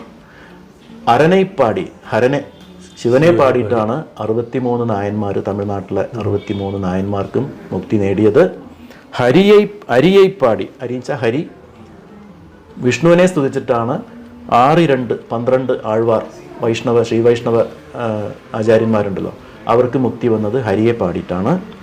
അരുളൈപ്പാടി മികുന്നിട്ടാർ അരുட்பெருஞ்சோதி, അരുட்பெருஞ்சோதி വള്ളലാർ എന്നറിയപ്പെടുന്ന ശ്രീ രാമലിംഗസ്വാമികൾ ജ്യോതിസ്വരൂപമായിട്ടുള്ള കൃപയെ ആണ് ഉപാസിച്ചത്. അതനൈപ്പാടി മികുന്നിട്ടാർ 63 സിദ്ധർ, 18 സിദ്ധന്മാരും പാടിയത് അതിനെയാണ്. അപ്പം എന്ന് വെച്ചാൽ അതിന് നാമരൂപങ്ങൾക്ക് അതീതമായ തത്പദലക്ഷ്യാർത്ഥം എന്ന് പറയില്ലേ, അങ്ങനെയുള്ള ഒരു വസ്തു ആയിട്ടാണ് അവർ അതിനെ കാണുന്നത്.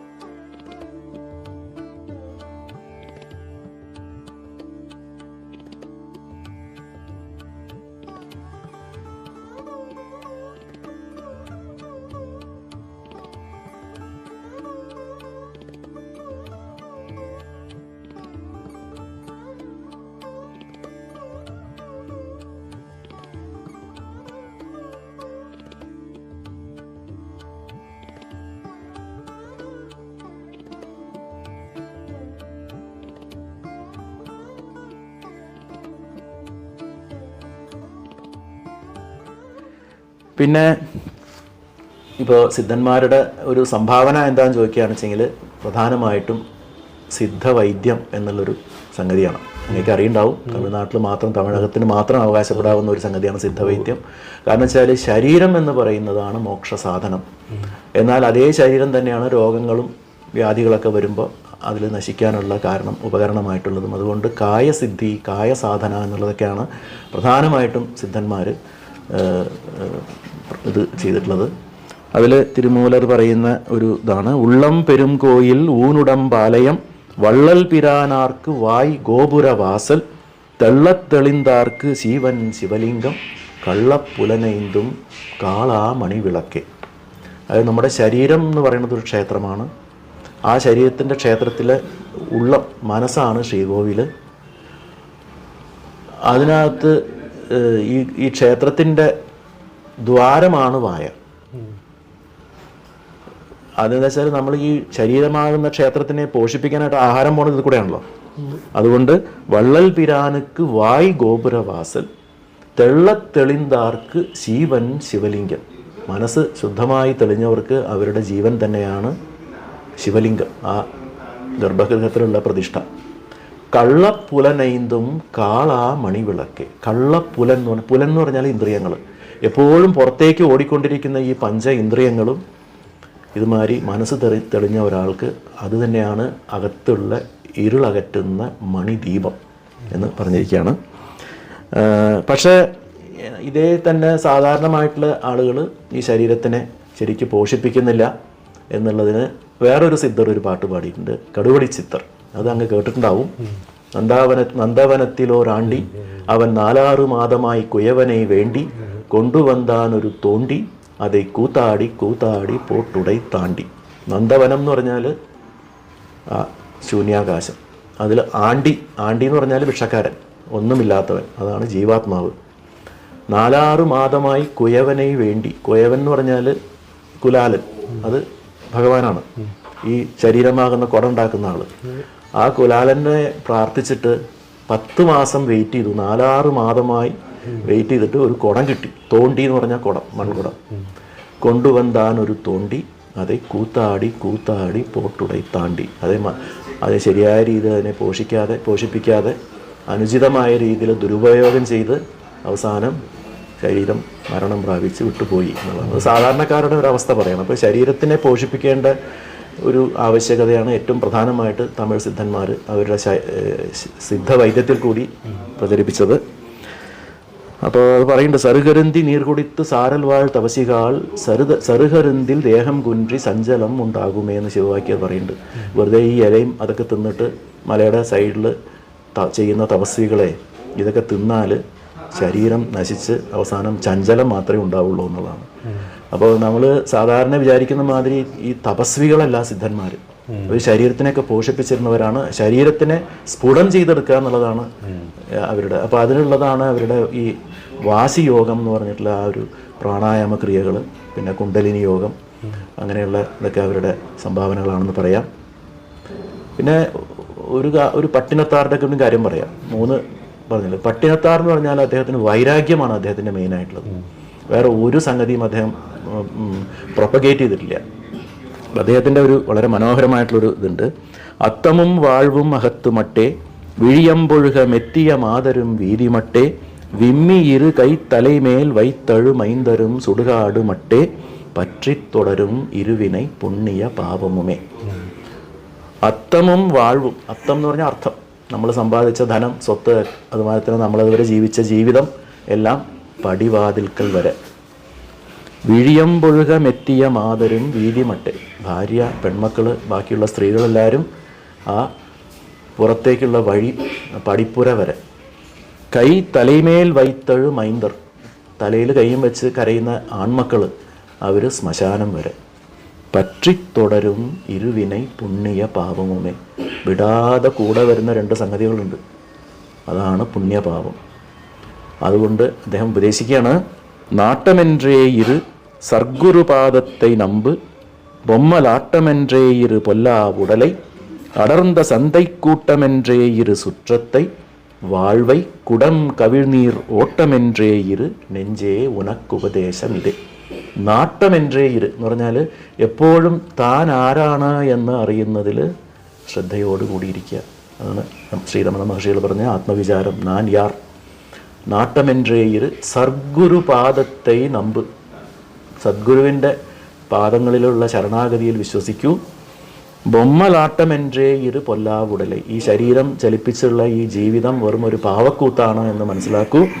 അടർന്ന സന്തൈക്കൂട്ടമെன்றേ ഇരു സുற்றത്തെ, തിക്കും തിരക്കുള്ള ഒരു അങ്ങാടിയിലെ ഒരു ജനങ്ങളാണ് നമ്മുടെ ഈ ബന്ധുമിത്രാദികളെന്ന് മനസ്സിലാക്കൂ.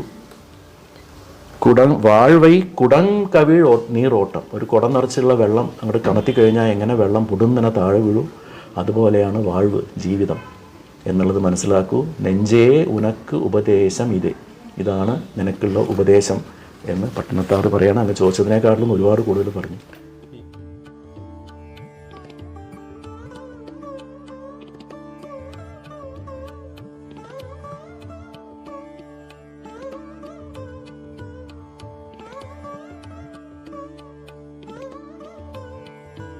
ഈ അരുണഗിരിനാഥരെ കുറിച്ച് അരുണഗിരിനാഥർ എന്ന് പറഞ്ഞാൽ അദ്ദേഹം അറിയാമല്ലോ, അദ്ദേഹം ഒരു മുരുകഭക്തനാണ്.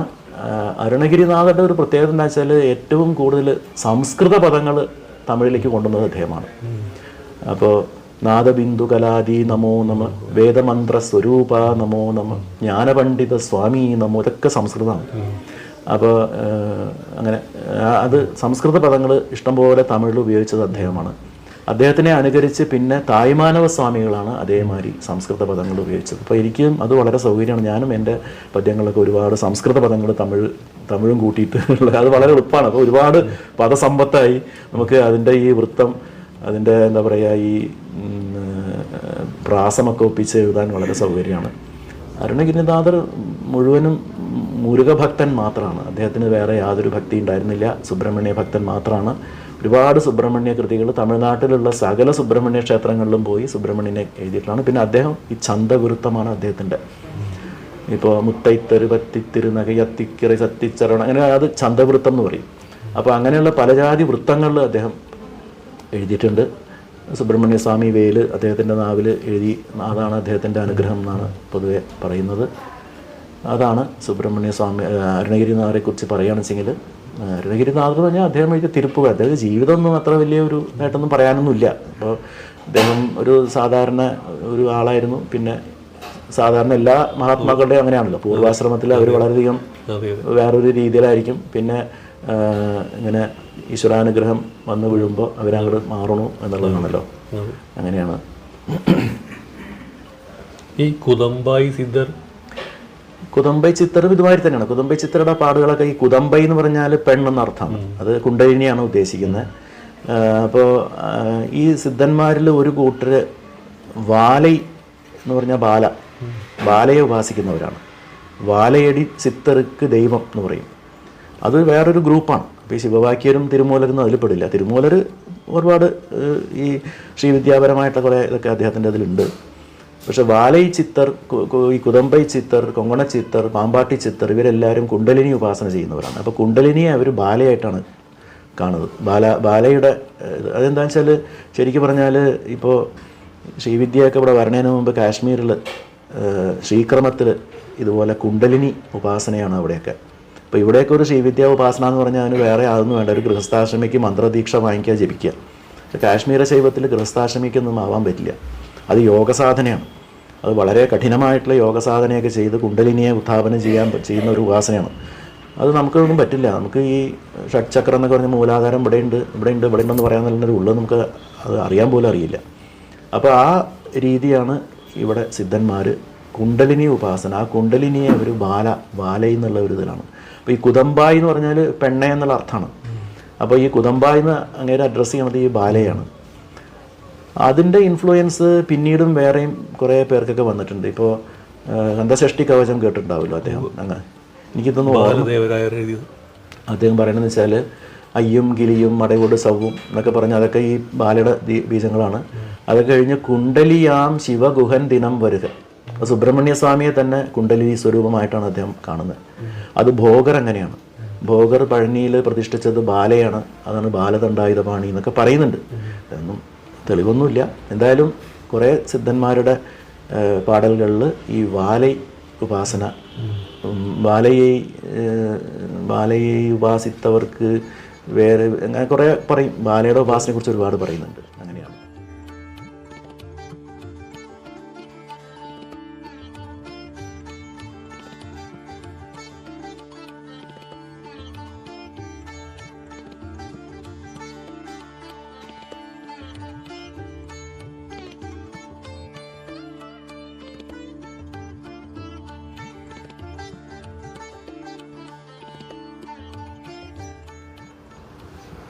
ഈ ബാലദേവരായർ ഇങ്ങനെ ഈ പഴനിമലയെ പ്രദക്ഷിണം ചെയ്യുന്ന സമയത്ത് ഈ ദുഃഖവും ദുരിതമുള്ള ആളുകളെയൊക്കെ കണ്ടപ്പോൾ സങ്കടം തോന്നി മുരുക ഭഗവാനെ പ്രാർത്ഥിച്ചിട്ടാണല്ലോ, അങ്ങനെയല്ലേ കേട്ടുള്ളത്? അതെ അതെ അതെ, അങ്ങനെയാണ്. അത് സ്കന്ദഷഷ്ടി കവചത്തിൻ്റെ ഷഷ്ടി കവചം അത്ര പഴതല്ല, എന്നാലും അതിൻ്റെ ആ കവചം എന്നുള്ളതിൻ്റെ ഒരു ശക്തി വളരെയധികമാണ്. ഒരുപാട് പേര് തമിഴ്നാട്ടിൽ അത് ഒരു മന്ത്രം പോലെയൊക്കെ ഉപയോഗിക്കുന്നവരുണ്ട്. വീട്ടിൽ കുട്ടികൾക്ക് അസുഖം വന്നാൽ, പനി വന്നാൽ അതിനൊക്കെ ഈ കന്തഷഷ്ടി കവചം പാരായണം ചെയ്യുക. പിന്നെ ഷഷ്ടി, ദീപാവലി കഴിഞ്ഞിട്ടുള്ള ഒരു 6 ദിവസം ഉണ്ടല്ലോ, ആ ഷഷ്ടി വളരെ പ്രധാനമാണ് തമിഴ്നാട്ടിൽ.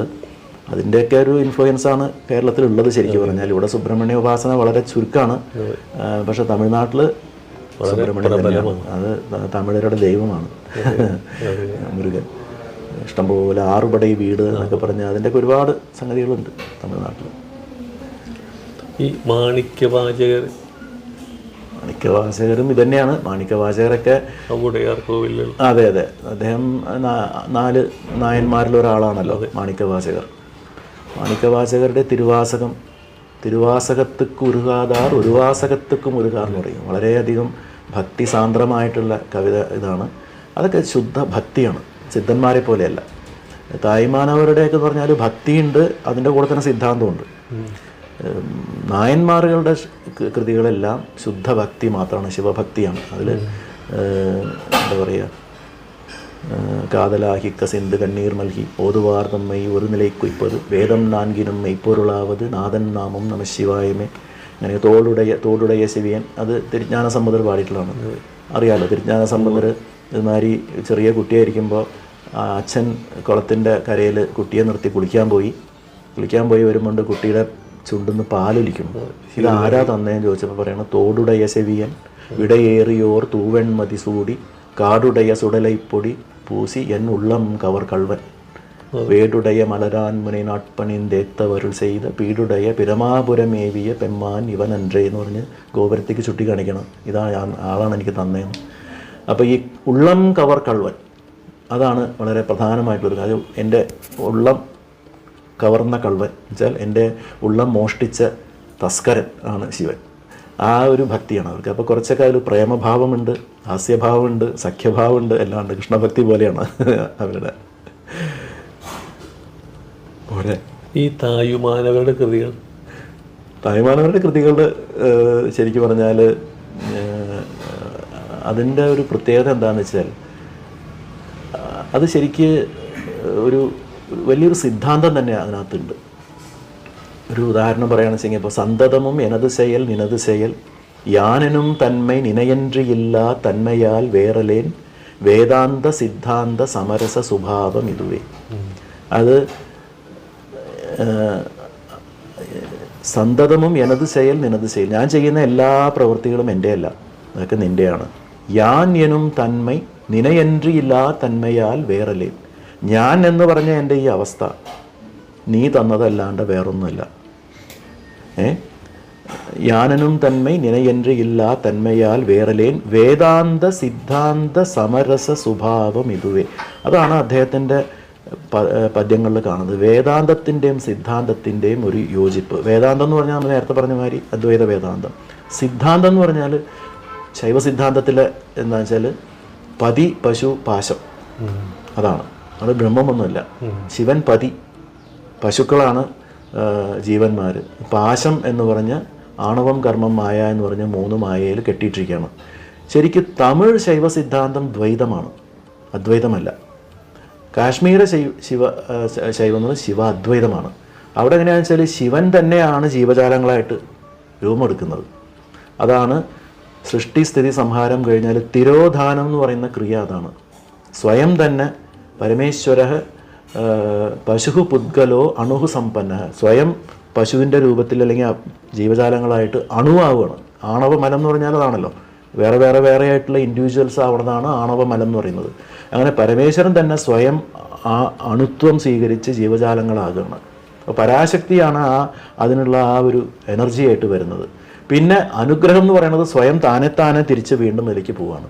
അപ്പോൾ അതാണ് അവിടുത്തെ അദ്വൈതം. അവിടെ ജീവനും ശിവനും ഒന്നാണെന്നുള്ളതാണ്. പക്ഷേ തമിഴ് ശൈവ സിദ്ധാന്തത്തിൽ അതെങ്ങനെ വെച്ചാൽ പതി വേറെ, പശു വേറെ, പാശം വേറെ. പാശത്തിൻ്റെ കെട്ട് അഴിച്ചു കഴിഞ്ഞാൽ പശുക്കൾ ശിവൻ്റെ അടുത്തേക്ക് പോകുന്നത് മാത്രമേ ഉള്ളൂ, ശിവനായിട്ട് യോജിക്കില്ല. അപ്പോൾ ഈ വേദാന്ത സിദ്ധാന്ത സമരസ സ്വഭാവം എന്ന് പറയുന്നത് അദ്ദേഹം പറഞ്ഞു വെച്ചാൽ ഇത് രണ്ടിലുമുള്ള ഒരേ ഒരു സംഗതി എന്താണെന്ന് വെച്ചാൽ അൾട്ടിമേറ്റ് ഗോഡ്, ആ പരമേശ്വരൻ്റെ കൃപ കൊണ്ട് മാത്രമാണ് നമ്മളൊക്കെ ഇവിടെ നടന്നുകൊണ്ടിരിക്കണേ എന്നുള്ളതാണ് സത്യം. അത് പരമേശ്വരൻ തന്നെ ആയാലും പശു ആയാലും സന്തതമും എനത് செயல் നിനത് செயல் യാനെനും തന്മൈ നിനയൻറിയില്ല തന്മയാൽ വേറലേൻ വേദാന്ത സിദ്ധാന്ത സമരസ സ്വഭാവം ഇതുവേ இந்த நிலை தெளிய நான் நெக்குருகി വാടിയ ഇയർക്കൈ തിരുവുളം അറിയുമേ. പ്യോർ കമ്മ്യൂണിക്കേഷനാണ്. ഞാൻ ഈ ഒരു അവസ്ഥ എനിക്ക് കിട്ടാനായിട്ട് ഞാൻ കടന്ന് പെട്ട പാട് അങ്ങേക്ക് അറിയില്ലേ. ഇന്നിലയിലേ സற்றிருக்கവെன்றாൽ മടമൈ ഇതശത്രുവാക വന്ന്. ശരി, ഇങ്ങനെ തന്നെ ഈ ചിന്തയിൽ തന്നെ ഞാൻ എപ്പോഴും ഇരിക്കുകയെന്ന് പറഞ്ഞാൽ അപ്പോൾ എൻ്റെ ഫൂളിഷ്നെസ്, അതായത് ഈ ലോകത്തിനോടുള്ള എൻ്റെ ആകർഷണം ഇതശത്രു, ഹിതശത്രുവാണ്. ഹിതമായിട്ടുള്ളൊരു ശത്രുവാണ്. പക്ഷെ ശത്രുഭാവം കാണുന്നില്ല. അത് സ്നേഹിതനെ പോലെ വന്ന് എന്നെ പിടിച്ച് വലിച്ചു കൊണ്ടുപോവാണ്. ഇതശത്രുവാക വന്ന് സിന്ത കുടി കൊള്ളുതേ മലമായ ജന്മം തിരുമ്പുമോ തൊടുവഴക്കായി ജന്മം വരുമോ എനവും യോസിക്കുതേ മനത് ശ്രദ്ധയനും വാളും ഉദവി. എനിക്ക് മനസ്സിലാവുന്നുണ്ടല്ലോ അല്ലേ? ശ്രദ്ധയാകുന്ന വാള് എനിക്ക് തന്ന് ബന്ധമറ മെയ്ஞான ധീരമും തന്തനെ പാതുകാത്തരുൾ ചെയ്യുവായി പാർക്കുമിടമെങ്കും ഒരു നീക്കമുറ നിറയുന്ന പരിപൂരണ ആനന്ദമേ. ചെറിയ തമിഴിൻ്റെ ജ്ഞാനമുണ്ടായാൽ മതി. കാരണം ആ തായ്മാരുടെ തമിഴൊക്കെ വളരെ വളരെ സാധാരണ തമിഴാണ്. വലിയ ശുദ്ധമായിട്ടുള്ള ചില വാക്കുകളൊക്കെ ഉണ്ടെങ്കിലും ഒരുവിധം തമിഴ് അറിയുന്നവർക്കൊക്കെ മനസ്സിലാക്കാൻ പറ്റുന്ന മാതിരി ഉള്ള ഇതാണ്. ഇപ്പോൾ അങ്കൈ കൊട് മലർ തൂവി അങ്കമത് പുളഹിപ്പ അൻപിനാൽ വീഴുകൾ നീർ ആറാക വാരാത ഭക്തിയിനതാവേശ ആസൈ കടർക്കുൾ മുഴുകി എന്ന് പറഞ്ഞാൽ അങ്കൈ കൊട് മലർ തൂവി, എൻ്റെ വിറയ്ക്കുന്ന കൈകളെ കൊണ്ട് ഞാൻ പുഷ്പമെടുത്ത്, അങ്കമത് പുളഹിപ്പ്, എൻ്റെ ശരീരമാകെ പുളകാങ്കിതം, അൻപിനാൽ ഉരുകി, സ്നേഹം കൊണ്ട് ഉരുകി, വിഴിനീർ ആറാക, കണ്ണിന്ന് വെള്ളം ഇങ്ങനെ പുഴ പോലെ ഒലിക്കുകയാണ്, മുക്തിയിനത് ആവേശം, ആ മുക്തിയുടെ ആവേശം കൊണ്ട്, അതുകൊണ്ടുള്ള ആ ആശൈ കടർക്കുൾ മുഴുകി, ആ മുക്തി കിട്ടണം എന്നുള്ള ആവേശത്തിൻ്റെ അതിൻ്റെ ആ കടലിൽ മുഴുകി, ശങ്കര സുയംബുവേ ശംഭുവേ എനവും മൊഴി തഴുതഴുത്തിട വണങ്ങും. ഇതൊന്നും ചെയ്യുന്നത് ഇതല്ല. അങ്ങനെയൊക്കെ ശങ്കര സ്വയംഭുവേ ശംഭുവേ എന്നൊക്കെ പറഞ്ഞ് കണ്ഠം ഇടറി ഇങ്ങനെ പറയുന്ന ആ സന്മാർഗനെറിയിലാ തുന്മാർഗനേനയും തന്നരുൾ കൊടുത്താൾവയോ. ആ ഒരു സന്മാർഗത്തിലേക്ക് ഈ ദുന്മാർഗിയായ എന്നെയും കൂടി ഒന്ന് വലിച്ചു കൂട്ടുമോ എന്നാണ് ചോദിക്കുന്നത്. അപ്പോൾ സദ്ഭക്തന്മാർ ഇങ്ങനെയൊക്കെയാണ് ചെയ്യുന്നത്. എനിക്ക് ആ ഒരു മാർഗത്തിലേക്ക് എനിക്കും കൂടി ഒന്ന് എന്നെ കൂട്ടിക്കൂടെ എന്നൊക്കെയുള്ള ഭഗവാനോടുള്ള ഒരു കമ്മ്യൂണിക്കേഷനാണ്. അപ്പോൾ എന്താ വെച്ചാൽ സാധാരണ പ്രാർത്ഥനകൾ പോലെയല്ല. നമ്മൾ ഈ പ്രാർത്ഥനയൊക്കെ ചെല്ലുമ്പോൾ നമുക്ക് തന്നെ സ്വയം അത് റിലേറ്റഡ് ആവാൻ പറ്റും. നമുക്കും തന്നെ അത് നമ്മുടെയും കൂടി തന്നെ ഒരു സംഭാഷണയായിട്ട് അത് എടുക്കാൻ പറ്റും എന്നുള്ളതാണ് തായ്മാനവരുടെ കൃതികളിലൊക്കെ ഉള്ള ഒരു വലിയ ഒരു മഹത്വം. വള്ളലാർ രാമലിംഗ സ്വാമി അറിയില്ല വള്ളലാറെ കുറിച്ച്. കാരണം വള്ളലാർ ശരിക്കും പറഞ്ഞാൽ അദ്ദേഹം കൂടുതൽ ഒരു സോഷ്യൽ റിഫോമറായിരുന്നു. അദ്ദേഹത്തിൻ്റെ ശരിക്ക് ഉപാസനയൊക്കെ പ്യുവർലി പേഴ്സണലാണ്.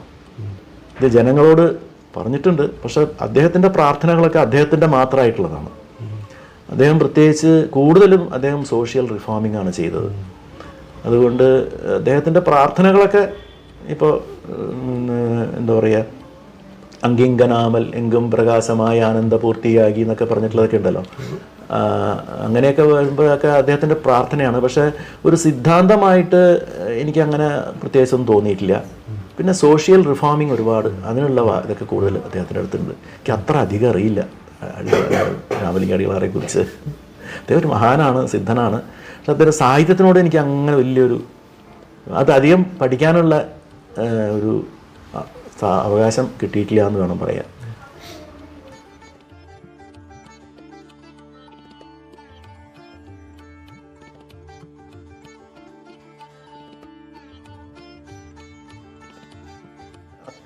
അങ്ങ് ഇത്രയും തമിഴ് സിദ്ധ പാടലുകളിൽ പാരംഗതനായിട്ടും അങ്ങ് ശ്രീവിദ്യോപാസനയിലേക്ക് തിരിയാനുള്ള പ്രേരണ?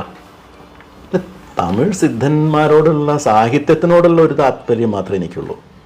അല്ലാണ്ട് ഇതുമാതിരി നട്ടകല്ലേ ദൈവം എന്ന് 4 പുഷ്പം ചാത്തിയെ ഇതൊന്നും നമുക്ക് അംഗീകരിക്കാൻ പറ്റില്ല. കാരണം വെച്ചാൽ അത് സിദ്ധന്മാർക്ക് യോജിച്ചതായിരിക്കാം, അല്ലാതെ നമുക്ക് സാധാരണ ജനങ്ങൾക്ക് അതൊന്നും മുഴുവൻ എടുക്കാൻ പറ്റില്ല. ഈ ഒരു ചെറിയൊരു കാര്യം പറയാം. എനിക്ക് തോന്നുന്ന ഒരു 10-12 കൊല്ലങ്ങൾക്ക് മുമ്പ് ഒരു വേൾഡ് തമിഴ് കോൺഫറൻസ് നടന്നു. അത് കോയമ്പത്തൂരായിരുന്നു. ഞാനിപ്പോൾ മെഡ്രാസിലാണ്. അപ്പോൾ അവിടെ ഒരു ഔവൈ നടരാജൻ എന്ന് പറഞ്ഞിട്ടൊരു ആളുണ്ട്. അദ്ദേഹം ഒരു യൂണിവേഴ്സിറ്റി പ്രൊഫസറൊക്കെ ആയിരുന്നു. അദ്ദേഹത്തിൻ്റെ അച്ഛൻ ഔവൈ ദൊരൈസ്വാമി പിള്ളൈ വലിയ തമിഴ് പണ്ഡിതനായിരുന്നു. അദ്ദേഹത്തിൻ്റെ മകനാണ് ഔവൈ നടരാജൻ. അദ്ദേഹത്തിന് എന്നെക്കാട്ടിലും ഒരു 10-20 വയസ്സ് കൂടുതൽ പ്രായമുണ്ട്. അപ്പോൾ അദ്ദേഹം എങ്ങനെയോ എൻ്റെ ഈ തമിഴ് ബ്ലോഗ് കണ്ടിട്ട് എങ്ങനെയോ അത് എന്നെ പിടിച്ച് അന്വേഷിച്ച് എന്നെ കോൺടാക്ട് ചെയ്തു. ഞാൻ പോയി കാണുകയുണ്ടായി അദ്ദേഹത്തിന്. ഞാൻ അണ്ണാനഗറിലാണ് ഞാൻ താമസിച്ചിരുന്നത്. അതിനടുത്ത് തന്നെയാണ് അദ്ദേഹത്തിൻ്റെ വീടുണ്ടായിരുന്നത്. അപ്പോൾ അദ്ദേഹം പറഞ്ഞു ഇങ്ങനെ തമിഴ് കോൺഫറൻസ് വരുന്നുണ്ട്, അതിൽ അങ്ങൊരു പേപ്പർ പ്രസൻറ്റ് ചെയ്യണമെന്ന് പറഞ്ഞു. ഞാൻ പറഞ്ഞു എന്ത് പേപ്പറാണ് എനിക്ക്. പക്ഷേ ഒരു കാര്യം പറഞ്ഞിട്ടുണ്ട് കരുണാനിധി, അതായത് റിലീജിയസ് ആയിട്ട് ഒരു സംഗതിയും പാടില്ല, ദൈവങ്ങളെക്കുറിച്ചോ റിലീജിയസ് ആയിട്ടോ ഒന്നും പാടില്ല. ഞാൻ പറഞ്ഞു എനിക്ക് അതല്ലാത്തതൊന്നും എനിക്കറിയില്ല, എനിക്ക് ഇതിനെക്കുറിച്ചൊക്കെ പറയാൻ അറിയുള്ളൂ. ഞാൻ പിന്നെ അങ്ങനെ പ്രത്യേകിച്ച് തമിഴ് സാഹിത്യത്തിലൊക്കെ ആദ്യം കുറച്ച് താല്പര്യം ഉണ്ടായിരുന്നു, പക്ഷേ അതിനെക്കുറിച്ചൊന്നും അങ്ങനെ പറയാനോ അത്രയ്ക്കുള്ള പാണ്ഡിത്യവും ഇല്ല, അത്രയും പഠിച്ചിട്ടുമില്ല. അപ്പോൾ ഞാൻ അങ്ങനെ ചോദിച്ചു, ശിവവാക്കിയരിൻ സീർതിരുത്ത കൊள்கைകൾ. അപ്പോൾ അങ്ങേര് ഇതുമാതിരി കുറേയൊക്കെ എഴുതിയിട്ടുണ്ട്. ഞാൻ ഈ പറഞ്ഞ മാതിരിയാണ്. ഇപ്പോൾ അദ്ദേഹത്തിൻ്റെ വാക്കുകളുടെ പ്രയോഗം ഉണ്ടല്ലോ, മനത്തകത്തഴുക്കറാത മൗന ജ്ഞാന യോഗികൾ മനത്തകത്തിരുപ്പിനും മനത്തകത്തഴുക്കറാർ മനത്തകത്തഴുക്കറുത്ത മൗന ജ്ഞാന യോഗികൾ മുലൈത്തടത്തിരുപ്പിനും പിറപ്പറുത്തിരുപ്പരെ. മനസ്സിലായോ? മനസ്സിൻ്റെ ഉള്ളിലുള്ള അഴുക്ക് കളങ്കം പോയിട്ടില്ലാത്ത മൗനജ്ഞാന യോഗികൾ. മൗനജ്ഞാനമൊക്കെ ചെയ്യുന്ന എത്ര വലിയ യോഗിയാണെങ്കിലും വനത്തകത്തിരുപ്പിനും, ഒരു കാട്ടിൻ്റെ ഉള്ളിൽ ഏകാന്തമായി ഇരുന്നാലും കൂടി മനത്തകത്തഴുക്കറാർ, ആ മനസ്സിൻ്റെ ആയിട്ടുള്ള കളങ്കം പോവില്ല. എന്നാൽ മനത്തകത്തഴുക്കറുത്ത മൗനജ്ഞാന യോഗികൾ, ആ മനസ്സിൻ്റെ ഉള്ളിലുള്ള അഴുക്ക് കളഞ്ഞിട്ടുള്ളതായിട്ടുള്ള മൗനജ്ഞാന യോഗികൾ മുലൈത്തടത്തിരുപ്പിനും, ഒരു വേശ്യയുടെ സ്ഥലത്തിൻ്റെ മുകളിൽ കയറിയിരിക്കുകയാണെങ്കിൽ പോലും പിറപ്പറുത്തിരുപ്പരെ, ഒരു ജന്മനാശം അതൊരിക്കലും അതിന് ഒരു ഭംഗവും വരില്ല. ഇങ്ങനെയൊക്കെയുള്ള ശ്ലോകങ്ങളൊക്കെയാണ്. അപ്പോൾ ഞാൻ പറഞ്ഞു ഇങ്ങനെ കുറേ സീർതിരുത്ത കൊള്ളികളുണ്ട്, ഈ പറഞ്ഞ കോവിലാവധി അതൊക്കെ വെച്ച് അത് എഴുതിക്കൊണ്ടിരുന്നു. അപ്പോൾ ഞാൻ എന്നിട്ട് അതിനൊരു ആർട്ടിക്കിൾ ഉണ്ടാക്കി ഇതുമായി, അത് എൻ്റെ ബ്ലോഗിൽ ഇട്ടിട്ടുണ്ട്. പക്ഷേ അത് ശിവ എന്നുള്ള പേരുള്ള കാരണം കൊണ്ട് എടുത്തില്ല. അതെന്താണെന്ന് വെച്ചാൽ ഇപ്പം ഞാൻ പറഞ്ഞു എന്താണെന്ന് വെച്ചാൽ ശിവവാക്യരുടെയും സിദ്ധന്മാരുടെയൊക്കെ പാട്ടുകൾ നമുക്കിങ്ങനെ അതിൻ്റെ ആ ഒരു അർത്ഥം, അതിൻ്റെ അർത്ഥഭംഗി, തമിഴിൻ്റെ ആ ഒരു മനോഹാരിതയൊക്കെ നമുക്ക് ആസ്വദിക്കാമെന്നല്ലാണ്ട് ഉപാസന എന്ന് പറയുമ്പോൾ ഇതൊന്നും പറ്റിയതല്ല. ശ്രീവിദ്യോപാസന ഗൃഹസ്ഥാശ്രമികൾക്കുള്ളതാണ്. അതിൻ്റെ ദീക്ഷ എനിക്ക് എങ്ങനെയോ ഈശ്വരാനുഗ്രഹത്താൽ നേരത്തെ തന്നെ കിട്ടി. അപ്പോൾ അത് അതിൻ്റേതായിട്ട് അത് വേറെയാണ്, ഇത് വേറെ. ഇത് ചുമ്മാ ഒരു താല്പര്യം അത്രയേ ഉള്ളൂ. ഇത് അങ്ങ് ചോദിച്ചുകൊണ്ടാണ് ഞാൻ ഇതൊക്കെ ഒന്ന് നോക്കി ഇപ്പോൾ പറയണത്, അല്ലെങ്കിൽ ഇതൊന്നും എൻ്റെ ഓർമ്മയിലേ ഇല്ല. പലതൊക്കെ പണ്ടൊക്കെ കുറേ അറിയായിരുന്നു, പിന്നെ ഇതായിട്ട് ഒരു ബന്ധമില്ലാത്ത കാരണം കൊണ്ട് എനിക്കിപ്പോൾ അത്രയൊന്നും അതിനെക്കുറിച്ച് അറിയുന്നില്ല. അതാണ് ശ്രീവിദ്യ ഉപാസന വേറെ.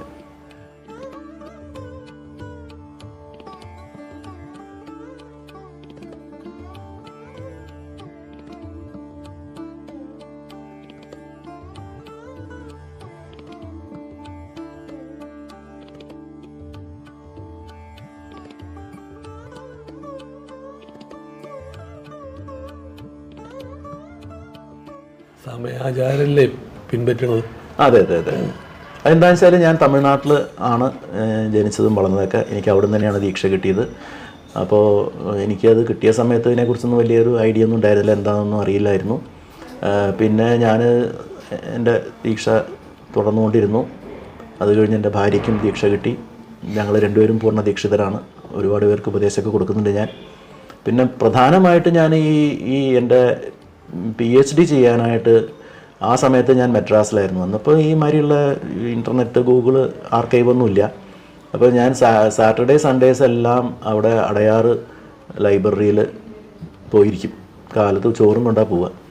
അപ്പോൾ അവിടെ ഇത് വലിയൊരു ഗ്രേറ്റ് ട്രഷർ ഹൗസാണ്, റയർ ഗ്രന്ഥങ്ങളുടെയൊക്കെ. അപ്പോൾ അത് അവിടെ ഇരുന്ന് അത് മുഴുവനും നോക്കി നോട്ട്സ് എടുത്ത് അങ്ങനെ. പിന്നെ അതേമാതിരി തന്നെ അവിടെ ഒരു സാൻസ്ക്രിറ്റ് കോളേജ് ലൈബ്രറി ഉണ്ട്, കുപ്പുസ്വാമി ശാസ്ത്രി റിസർച്ച് ഇൻസ്റ്റിറ്റ്യൂട്ട് എന്ന് പറയും. അവിടെ അന്നൊക്കെ എങ്ങനെയാണെന്ന് വെച്ചാൽ ഒരു ലൈഫ് മെമ്പർഷിപ്പ് എടുത്താൽ 5 ബുക്ക് വരെ കൊണ്ടുപോകാം.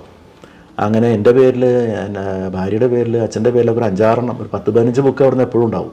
അപ്പോൾ അങ്ങനെ ഈ ഗ്രന്ഥങ്ങളായിട്ടുള്ള പരിചയം വന്നപ്പോഴാണ് കൂടുതൽ ഇതിൻ്റെ ഒരു ശാസ്ത്രീയ വശം, പ്രത്യേകിച്ച് അത് ശിവാദ്വൈതത്തിൻ്റെ ചില രീതികൾ എങ്ങനെയാണെന്നൊക്കെ കൂടുതൽ എനിക്ക് മനസ്സിലാക്കാൻ സാധിച്ചത്. കാരണം ഇപ്പോൾ എങ്ങനെയാണെന്ന് വെച്ചാൽ ഈ ഉപദേശം കൊടുക്കുന്ന പല ആചാര്യന്മാർക്കും എന്താണെന്ന് വെച്ചാൽ അവർക്ക് ഉപദേശം കിട്ടിയിട്ടുണ്ടാവും, പക്ഷെ അതിൻ്റെ കൂടുതൽ താത്വിക വശങ്ങളൊന്നും അവർ മനസ്സിലാക്കിയിട്ടുണ്ടാവില്ല. അവരത് പറഞ്ഞു കൊടുക്കാനും അവർക്കൊണ്ട് സാധിക്കില്ല. ഉപാസന ചെയ്യുക, ഗുരു ഉപദിഷ്ട മാർഗ്ഗേന, ആ ഗുരു ഉപദേശിച്ച മാർഗം സ്വീകരിക്കുക എന്നുള്ളതാണ്.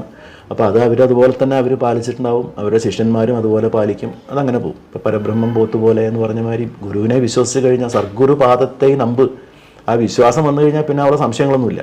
പക്ഷേ ഇന്നിപ്പോൾ അങ്ങനെയില്ല. ഇന്നിപ്പോൾ എല്ലാവരും പലർക്കും പല പുസ്തകങ്ങളും കിട്ടിത്തുടങ്ങി, പലരും പലതും നോക്കുന്നുണ്ട്. അപ്പോൾ എന്തിനാ ഇത് ചെയ്യണേ എന്നൊക്കെ ചോദിക്കുമ്പോൾ ഇതിനൊക്കെയുള്ള മറുപടി ശാസ്ത്രങ്ങളിലുണ്ട്.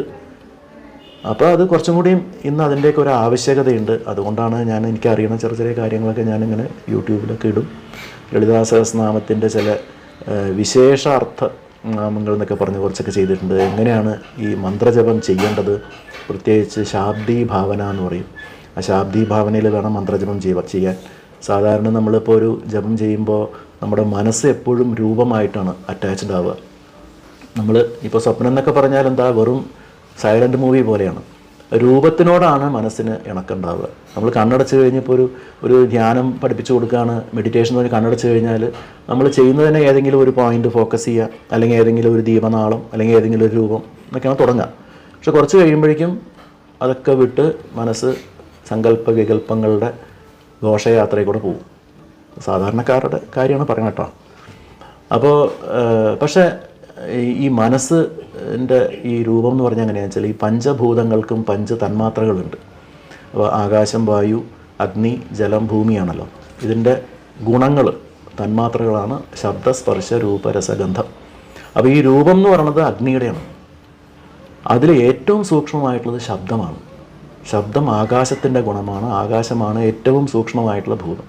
അപ്പോൾ ഈ ശാബ്ദി ഭാവന എന്ന് പറഞ്ഞിട്ടുള്ള ഒരു രീതിയിൽ മന്ത്രജപം ചെയ്യണമെന്നാണ്.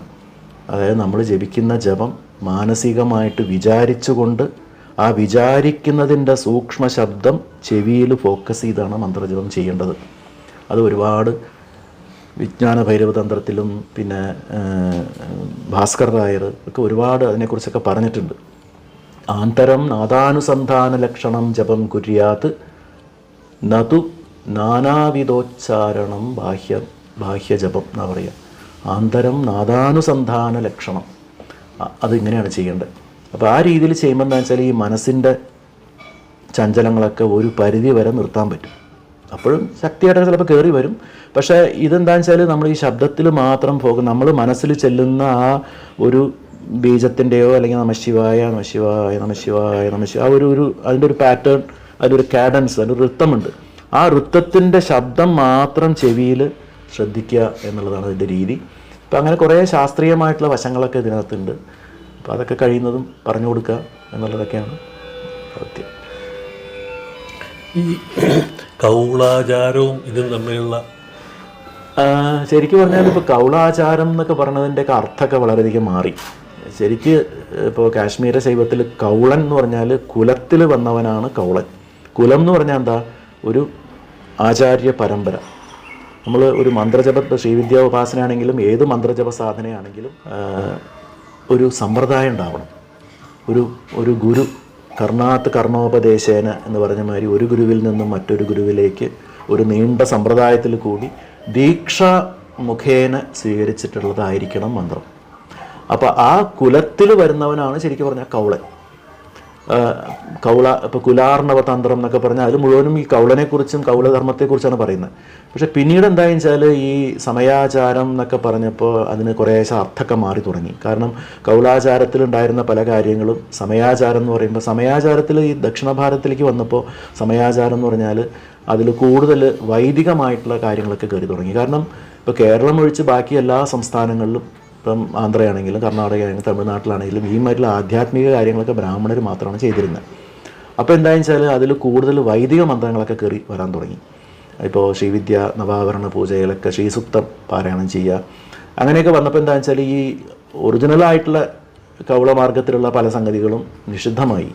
പഞ്ചമകാര സാധന അങ്ങനെ കുറേ സംഗതികളൊക്കെ ഉണ്ട്. അപ്പോൾ അതിനെയൊക്കെ സബ്സ്റ്റിറ്റ്യൂട്ട് ചെയ്ത് വേറെ മാതിരിയൊക്കെ ആക്കുക, അങ്ങനെയൊക്കെ ആക്കി. അപ്പം അങ്ങനെ വന്നപ്പോഴാണ് ഈ കൗളാചാരം സമയാചാരം എന്ന് വേറിട്ട രണ്ട് മാർഗങ്ങളായത്.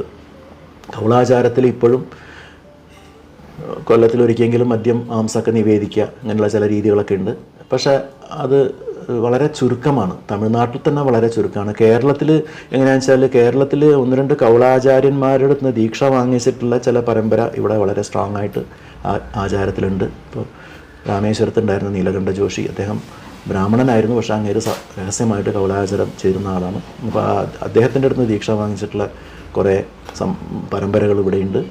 അപ്പോൾ പിന്നെ അതല്ലാണ്ട് തന്നെ നമ്മുടെ നാട്ടിൽ പഴയ ചില ആചാരങ്ങളൊക്കെ ഉണ്ടായിരുന്നു, ഈ മച്ചില പൂജ എന്നൊക്കെ പറഞ്ഞ് അങ്ങനെയുള്ള ചില സംഗതികൾ. അപ്പോൾ അതൊക്കെ എല്ലാം കൂടി ശ്രീവിദ്യ എന്ന് പറഞ്ഞാൽ എല്ലാം കൂട്ടിക്കുഴച്ചിട്ടുള്ള ഒരു അവിയൽ പരുവാണ്. അപ്പോൾ ശരിക്കും ഇവിടെ നവാവരണ പൂജ എന്നൊക്കെ പറഞ്ഞാൽ ശ്രീചക്ര നവാവരണ പൂജയൊക്കെ ഒറ്റയ്ക്ക് ഒരാളെ കൊണ്ട് ചെയ്യാൻ പറ്റില്ല, അത് സഹായം വേണം. അത്ര വിപുലമായിട്ടുള്ള ഒന്നാണ്, അങ്ങനെയൊക്കെ ഉള്ളതാണ്. പക്ഷേ അതിനൊക്കെ ഒരുപാട് മാറ്റങ്ങളുണ്ട് നമ്മുടെ നാട്ടിൽ. അപ്പോൾ അതാണ് ഈ സമയാചാരം. സമയാചാരം എന്ന് പറഞ്ഞാൽ കൂടുതൽ ശരിക്കുള്ള ശുദ്ധമായ സമയാചാരത്തിൽ ആന്തരിക ഉപാസന മാത്രമേ പാടുള്ളൂ.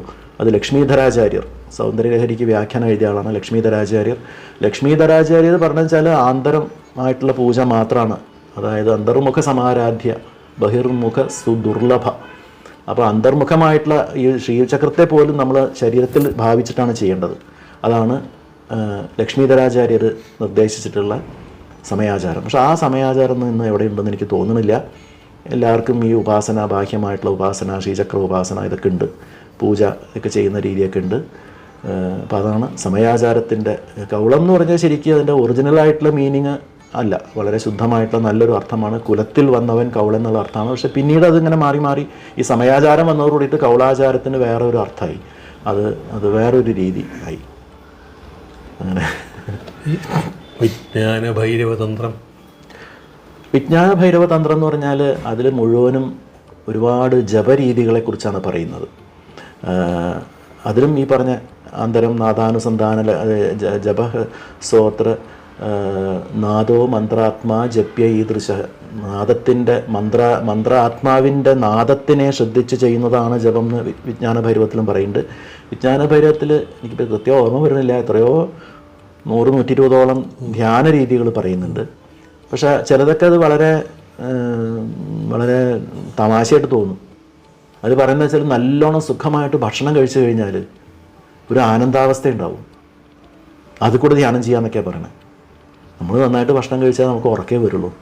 അങ്ങനെ കുറേ എന്തൊക്കെയോ ഉണ്ട് അതിനകത്ത്, കുറേ കാര്യങ്ങളൊക്കെ പറയുന്നത് നമുക്കതൊന്നും മനസ്സിലാകുന്നില്ല. ചിലതൊക്കെ ഇപ്പോൾ ഈ ശ്വാസത്തിൻ്റെ ഒരു ശ്വാസം വിട്ട് അടുത്ത ശ്വാസം വലിക്കുന്നതിൻ്റെ ഇടയ്ക്കുള്ള അത് ചെയ്യണം, ഫോക്കസ് ചെയ്യണം എന്നൊക്കെ ഒരു ബ്രോഡ് ഗൈഡ് ലൈൻസ് കൊടുത്തിട്ടുണ്ടെന്ന് മാത്രമേ ഉള്ളൂ. അതിനൊക്കെ ശരിക്കുള്ള രീതിയൊക്കെ ശരിക്കുള്ള ആചാര്യന്മാരുടെ അടുത്ത് തന്നെ പഠിക്കണം. ആ ആചാര്യന്മാരൊക്കെ ഉണ്ടോ എന്ന് തന്നെ അറിയില്ല. ഇങ്ങനത്തെ ഈ താന്ത്രിക ആചാര്യന്മാർ, അത് കാശ്മീരിൽ നിന്നൊക്കെ ഇവർ പലായനം ചെയ്ത് കൂടിയിട്ട് ആ ഒരു സമ്പ്രദായമൊക്കെ ഇവിടെ നിന്ന് പോയി. പിന്നെ ഉണ്ടാവും, ഇപ്പോൾ പലയിടത്തും ഉണ്ടാവുമായിരിക്കും. ഇപ്പോൾ എസ്പെഷ്യലി ഈ ഗൗഡദേശം എന്നൊക്കെ പറയുന്ന ബംഗാൾ, ഒറീസ, ഈസ്റ്റ് ബീഹാർ, നേപ്പാൾ, ആ ഭാഗങ്ങളൊക്കെ ഉണ്ടല്ലോ, അവിടെയൊക്കെ ചെയ്യുന്നവരൊക്കെ ഉണ്ടാവുമായിരിക്കാം. പക്ഷേ അതൊന്നും സാധാരണ ഒരു ഗൃഹസ്ഥന് പോയിട്ട് വേഗം പോയി പഠിച്ചെടുക്കാവുന്ന രീതിയിലുള്ളതൊന്നുമല്ല. അത് നമുക്ക് ഏതെങ്കിലും ഒരെണ്ണം പറ്റുള്ളൂ, രണ്ടും കൂടി പറ്റില്ല. ശ്രീവിദ്യോപാസനയുടെ ലക്ഷ്യവും ആത്മസാക്ഷാത്കാരം തന്നെയല്ലേ? ആത്മസാക്ഷാത്കാരം എന്ന് പറഞ്ഞാൽ എന്താണ് എന്നുള്ളതാണ് ആദ്യത്തെ ചോദ്യം. ആത്മസാക്ഷാത്കാരം എന്ന് പറയുന്നത് ഇപ്പോൾ വേദാന്തത്തിൻ്റെ ഭാഷയിലുള്ള ആത്മസാക്ഷാത്കാരമാണെങ്കിൽ അത് ഓക്കെ, അതാ ശ്രീരാമകൃഷ്ണ പരമഹംസൻ പറഞ്ഞ മാതിരി ആ ഉപ്പ് പാവ അവസാനം പോയി കടലിൽ ചാടുന്നതാണ് ആത്മസാക്ഷാത്കാരം. അതുതന്നെ ആയിരിക്കണം എല്ലാത്തിൻ്റെയും അവസാനം. പക്ഷേ ശ്രീവിദ്യ എന്ന് പറഞ്ഞാൽ ഞാൻ നേരത്തെ പറഞ്ഞ പോലെ ശിവാദ്വൈതത്തിൻ്റെ ഭാഗമായിട്ട് വരുന്നതാണ്. ശിവാദ്വൈതത്തിൻ്റെ ഭാഗമനുസരിച്ച് എങ്ങനെയാണെന്ന് വെച്ചാൽ നമ്മൾ ഇപ്പോൾ ഒരു ബ്രഹ്മമായി കഴിഞ്ഞാൽ പിന്നെ എന്താണ് അവസ്ഥ എന്ന് നമുക്കൊന്നും പറയാൻ പറ്റുന്നില്ല, നമുക്ക് നിർവചിക്കാനാകുന്നില്ല. എന്തായിരിക്കും അവസ്ഥ? അതിന് ഏറ്റവും നല്ല ഉദാഹരണമാണ് പരമഹംസൻ പറഞ്ഞു തന്ന ഈ ഉപ്പുപാവ കടലിൽ ചാടി, പിന്നെ കടലാണ്. ആ കടലിൻ്റെ അവസ്ഥ എന്താണെന്ന് നമുക്കറിയില്ല, ഉപ്പുപാവയ്ക്കും അറിയില്ല. അതുപോലെയാണ്. പക്ഷേ ഇതിലങ്ങനെയല്ല. ഇതിൻ്റെ ലക്ഷ്യസ്ഥാനം ശിവസായുജ്യം എന്നുള്ളതാണ്. ഈ ശിവസായുജ്യം എന്നുള്ളത് എന്ന് പറഞ്ഞ സംഗതിയെ ആദിശങ്കരൻ ബ്രഹ്മത്തിനെ വിവരിച്ചത് പോലെ അത്ര ഡീപ്പായിട്ട് വിവരിച്ചിട്ടില്ല. ഈ ശിവസായുജ്യം എന്ന് പറഞ്ഞാൽ നമ്മുടെ എല്ലാം നഷ്ടപ്പെടുന്നോ അല്ലെങ്കിൽ നമ്മുടെ ഒരു ഇതാവുന്നോ എന്നൊന്നും അവർ പറയുന്നില്ല. ശിവസായുജ്യം എന്ന് മാത്രമേ അറിയുള്ളൂ. അത് എന്താണ് അതിൻ്റെ അവസ്ഥ എന്ന് പറഞ്ഞാൽ അത് ജഗദാനന്ദം എന്നാണ് പറയുന്നത്. അതായത് ആണവോപായം, അങ്ങനെ മൂന്ന് ഇത് പറയുന്നുണ്ടല്ലോ, ആണവോപായം, ശാക്തോപായം, ശാംഭവോപായം എന്നൊക്കെ പറഞ്ഞ് അതിൽ കൂടെ ശക്തി നിപാതം എന്നൊരു സംഗതിയുണ്ട്. അപ്പോൾ ശ്രീപരമേശ്വരൻ ബ്രഹ്മത്തിനെ പോലെ വേറിട്ട് നിൽക്കുന്ന ഒരാളല്ല. ഇതിനകത്ത് വിശ്വാതീതനുമാണ്, വിശ്വോത്തീർണനുമാണ്, വിശ്വമാകെ നിറഞ്ഞിരിക്കുന്ന ആളുമാണ്, ഇതിന്നിട്ട് വേറിട്ട് നിൽക്കുന്ന ആളുമാണ്. അപ്പോൾ അതുകൊണ്ട് എന്താ വെച്ചാൽ ഇവിടെ മൊത്തത്തിലൊരു ഐക്യമാണ്. ആ ശിവ ഐക്യം എന്ന് പറയുന്നിടത്ത് ആ സത്വചിത്ത് ആനന്ദം എന്നുള്ള സംഗതി അപ്പോഴും ഉണ്ട്.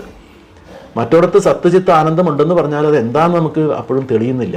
ഇവിടെ കുറച്ചും കൂടി അതിനെക്കുറിച്ച് കൂടുതൽ ഡീപ്പായിട്ടൊന്നും പറയാത്തത് കാരണം നമുക്ക് ഇപ്പോഴും നമ്മുടെ ലക്ഷ്യസ്ഥാനം അഭയേ ഭയദർശിനഃ എന്നുള്ള മാറ്റത്തെ സംഗതിയല്ല. ഇത് ഭയമായിട്ട് നമ്മൾ കാണുന്നില്ല അതിനെ. അതാണ് ഇതിൻ്റെ വ്യത്യാസം. അപ്പോൾ ഇതൊരു മോക്ഷ സാധനയാണ്. പ്രത്യേകിച്ച് എന്താണെന്ന് വെച്ചാൽ നമ്മൾ ഈ മോക്ഷ സാധന എന്ന് പറഞ്ഞാൽ ഇപ്പോൾ ഈ ജന്മത്തിൽ തന്നെ മോക്ഷം വഹിക്കുക എന്നുള്ളതല്ല, മോക്ഷത്തിലേക്കുള്ള ഒരു യാത്ര തുടങ്ങുക എന്നുള്ളതാണ്. അപ്പോൾ നമ്മളെല്ലാവരും വലിയ ഓവർ ഡ്രാഫ്റ്റായിട്ടാണ് നമ്മൾ വന്നിരിക്കുന്നത്. നമ്മുടെ കടബാധ്യത ഓരോരുത്തർക്കും ഓരോ രീതിയിലാണ്. പൂർവ്വകർമ്മങ്ങൾ ചെയ്തിട്ടുള്ളതിൻ്റെ ആ കടബാധ്യതയോടുകൂടി നമ്മൾ വന്നിരിക്കുന്നത്. അപ്പോൾ അത് കുറേശ്ശെ അടച്ചു തീർക്കുക എന്നുള്ള ഒരു സ്റ്റെപ്പ്, അതൊന്നും ഇപ്പോൾ ഈ ജന്മത്തിൽ തീരില്ല. ചിലപ്പോൾ എത്ര ജന്മം എടുക്കേണ്ടി വരുമെന്ന് അറിയില്ല, നമുക്കതൊന്നും അറിയില്ല. നമുക്ക് യാത്രയാണ് പ്രധാനം, ലക്ഷ്യസ്ഥാനമല്ല. ഒരു നൂൽപ്പാലം കെട്ടിയിരിക്കുകയാണ്, അതിൻ്റെ മുകളിൽ നടക്കാനാണ് നമുക്ക് നിർദ്ദേശിച്ചിട്ടുള്ളത്. ദൂരത്ത് നോക്കുമ്പോൾ എന്തോ അവിടെ ഒരു പുക പിടിച്ചിരിക്കേണ്ടത് എന്താണെന്ന് അറിയില്ല. നമുക്കിപ്പോൾ നടക്കുക എന്നുള്ളതാണ് നമ്മുടെ കർമ്മം. അതാണ് ശ്രീവിദ്യയുടെ ലക്ഷ്യം. ആ മോക്ഷൈക ഹേതു വിദ്യാതു ശ്രീവിദ്യ നാത്ര സംശയ. ആ മോക്ഷത്തിനുള്ള കാരണം, ആ മോക്ഷത്തിലേക്ക് എത്താനായിട്ടുള്ള ആ യാത്രയാണ് ശ്രീവിദ്യ ഉപാസന കൊണ്ട് ഉദ്ദേശിക്കുന്നത്. പിന്നെ അത് ഗൃഹസ്ഥാശ്രമികൾക്ക് ഉദ്ദേശിച്ചിട്ടുള്ളതാണ് എന്നുള്ളതാണ് ഏറ്റവും പ്രധാനമായിട്ടുള്ളൊരു സംഗതി. കാരണം എന്താ വെച്ചാൽ ശ്രീവിദ്യയുടെ ഒരു പ്രത്യേകത എന്ന് വെച്ചാൽ ഭോഗമോക്ഷദായിനിയാണ് പരദേവത, ശ്രീവിദ്യയുടെ മഹാത്രിപുരസുന്ദരി. അപ്പോൾ അതുകൊണ്ടാണ് ഗൃഹസ്ഥാശ്രമിക്ക് വേണ്ടതാണെന്ന് പറയുന്നത്. ഭോഗം എന്ന് പറഞ്ഞാൽ മിതമായിട്ടുള്ള ഭോഗം, ജീവിതത്തിന് ആവശ്യമുള്ളതായിട്ടുള്ള ഭോഗം, അതോടുകൂടി തന്നെ ഈ മോക്ഷ സാധനയോട് കൂടിയുള്ള യാത്ര, അത് ഏറ്റവും ഗൃഹസ്ഥന് അനുചിതമായിട്ടുള്ളൊരു സംഗതിയാണ്. മറ്റേതെന്താ വെച്ചാൽ വൈരാഗ്യം എന്ന് പറഞ്ഞാൽ സർവസംഘ പരിത്യാഗം, സകലതും ഉപേക്ഷിക്കുക എന്നുള്ളതാണ്. ഇവിടെ അങ്ങനെയല്ല. ഇവിടെ ശാന്തരസം, ഇമോഷൻസ് എല്ലാം ഒരു ഇക്വിലിബ്രിയം ലെവലിലാക്കുക എന്നുള്ളത് മാത്രമേ ഉദ്ദേശിക്കുന്നുള്ളൂ. അത് മുഴുവനും കരിച്ചു കളയേണ്ട പ്രശ്നമൊന്നുമില്ല. അതുകൊണ്ട്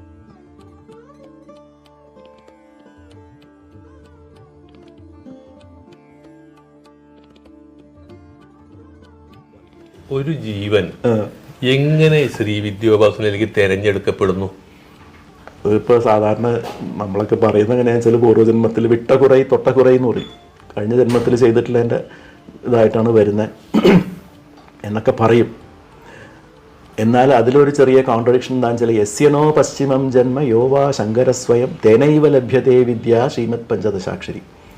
ആർക്ക് ഇനി ഒരു ജന്മം അങ്ങോട്ട് ഇല്ലയോ, ആര് സ്വയം ശിവസ്ഥാനത്തിലേക്ക് ലയിക്കാനിരിക്കുന്നുവോ അവന് മാത്രമേ ശ്രീമത് പഞ്ചദശാക്ഷരി വിദ്യ ദീക്ഷ കിട്ടുള്ളൂ എന്നുള്ളതാണ്.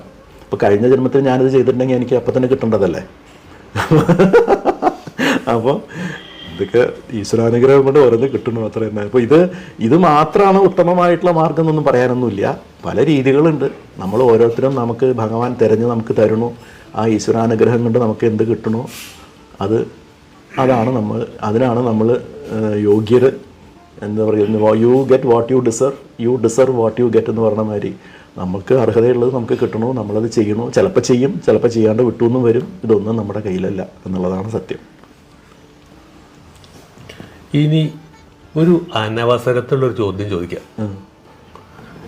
ഈ മഹാപ്രപഞ്ചത്തിൽ, സൗരയൂഥത്തിൽ കോടാനുകോടി ഗ്രഹങ്ങളുള്ളതിൽ വളരെ ചെറിയ ഒരു ഗ്രഹമായ ഭൂമിയിലെ വളരെ കുറച്ച് മാത്രമായ ഈ മനുഷ്യ ജീവനിൽ ഈ മനുഷ്യൻ്റെ ലക്ഷ്യം സ്വരൂപാനുഭൂതിയാണ്, അതിലേക്ക് പ്രയത്നിക്കേണ്ടതുണ്ട് എന്ന് പറഞ്ഞാൽ അതിന് വല്ല യുക്തിയുണ്ടോ? അല്ല, ഈ പ്രയത്നിക്കേണ്ടത് ഉണ്ട് എന്ന് പറഞ്ഞാൽ തന്നെ ഈ പ്രയത്നിക്കുന്നതും പ്രയത്നിക്കാതിരിക്കുന്നതും നമ്മുടെ കയ്യിലല്ല. അതാണ് നമ്മൾ സ്വന്തമായിട്ട് എന്തെങ്കിലും വിചാരിച്ച് ചെയ്യാൻ പറ്റുമോ? ഒന്നും പറ്റില്ല. നമ്മളെല്ലാം പാവകളാണ്.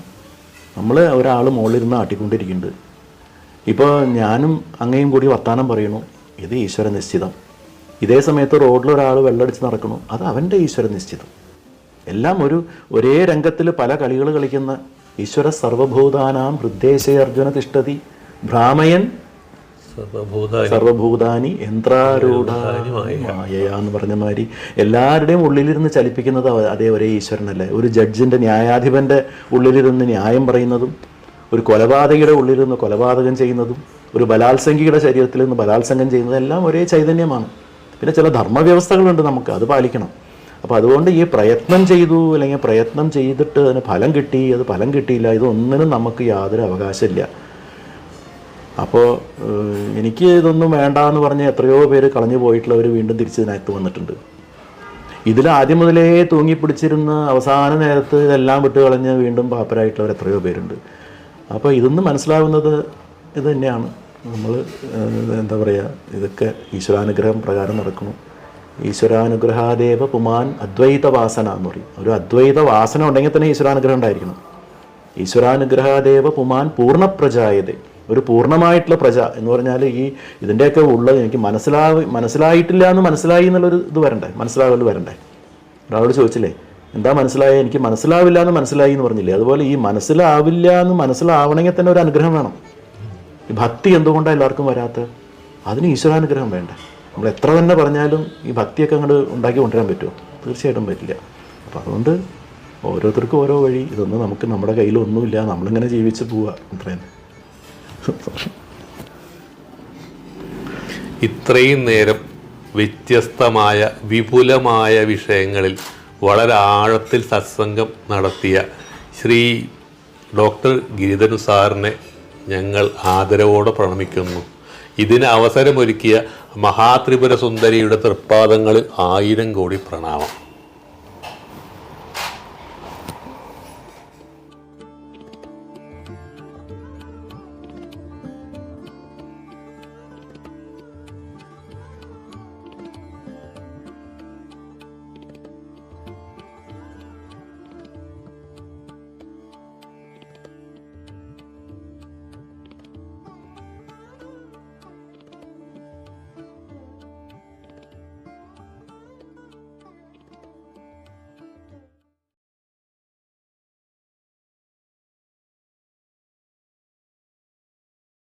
திருவருள் விலாச பரசிவ வணக்கம்.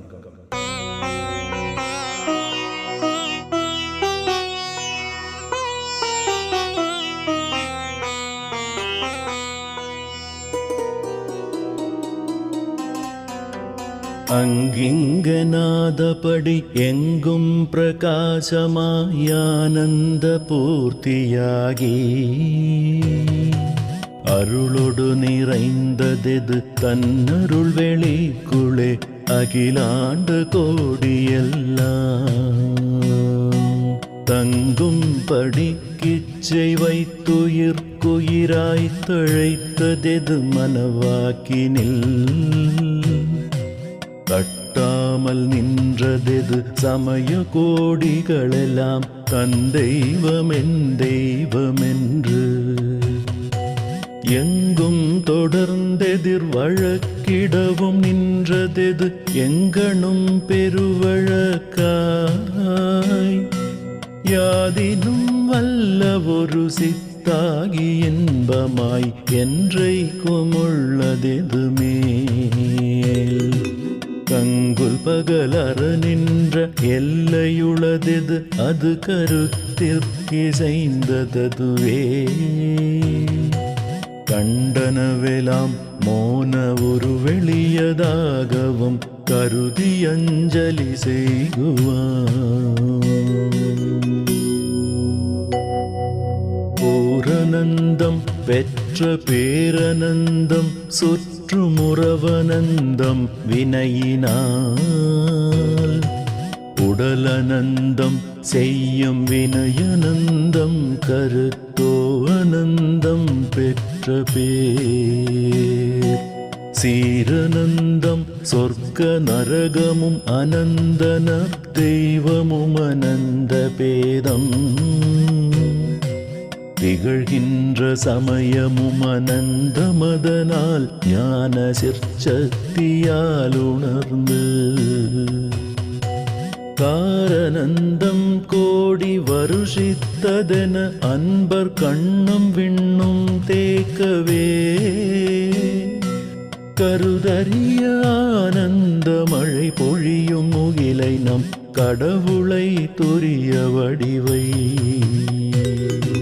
பேரனந்தம் பேசி மறையனந்தம் சொல்லும் பெரிய மௌனத்தின் வைப்பை பேசரும் அனந்த பத ஞானானந்தமாம் பெரிய பொருளை பணிவுவாம்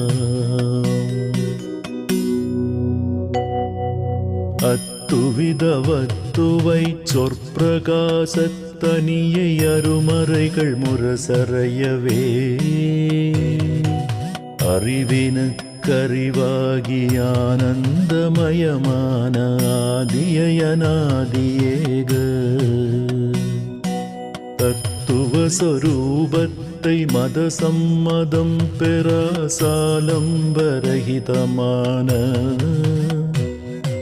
சாசுவத புட்கல நிராலம்ப ஆலம்ப சாந்த பதவியோம நிலையை நித்த நிர்மல சகித நிஷ்பிரபஞ்ச பொருளை நிர்விடய சுத்தமான நிர்விகாரத்தை தடத்தமாய் நின்றொளிர் நிரஞ்சன நிராமயத்தை சித்தமறியாதபடி சித்தத்தில் நின்றிலகு திவ்ய தேஜோமயத்தை சிற்பரவெளிக்குள் வளர்த்தற்பரமதான பரதேவதையை அஞ்சலி செய்வான்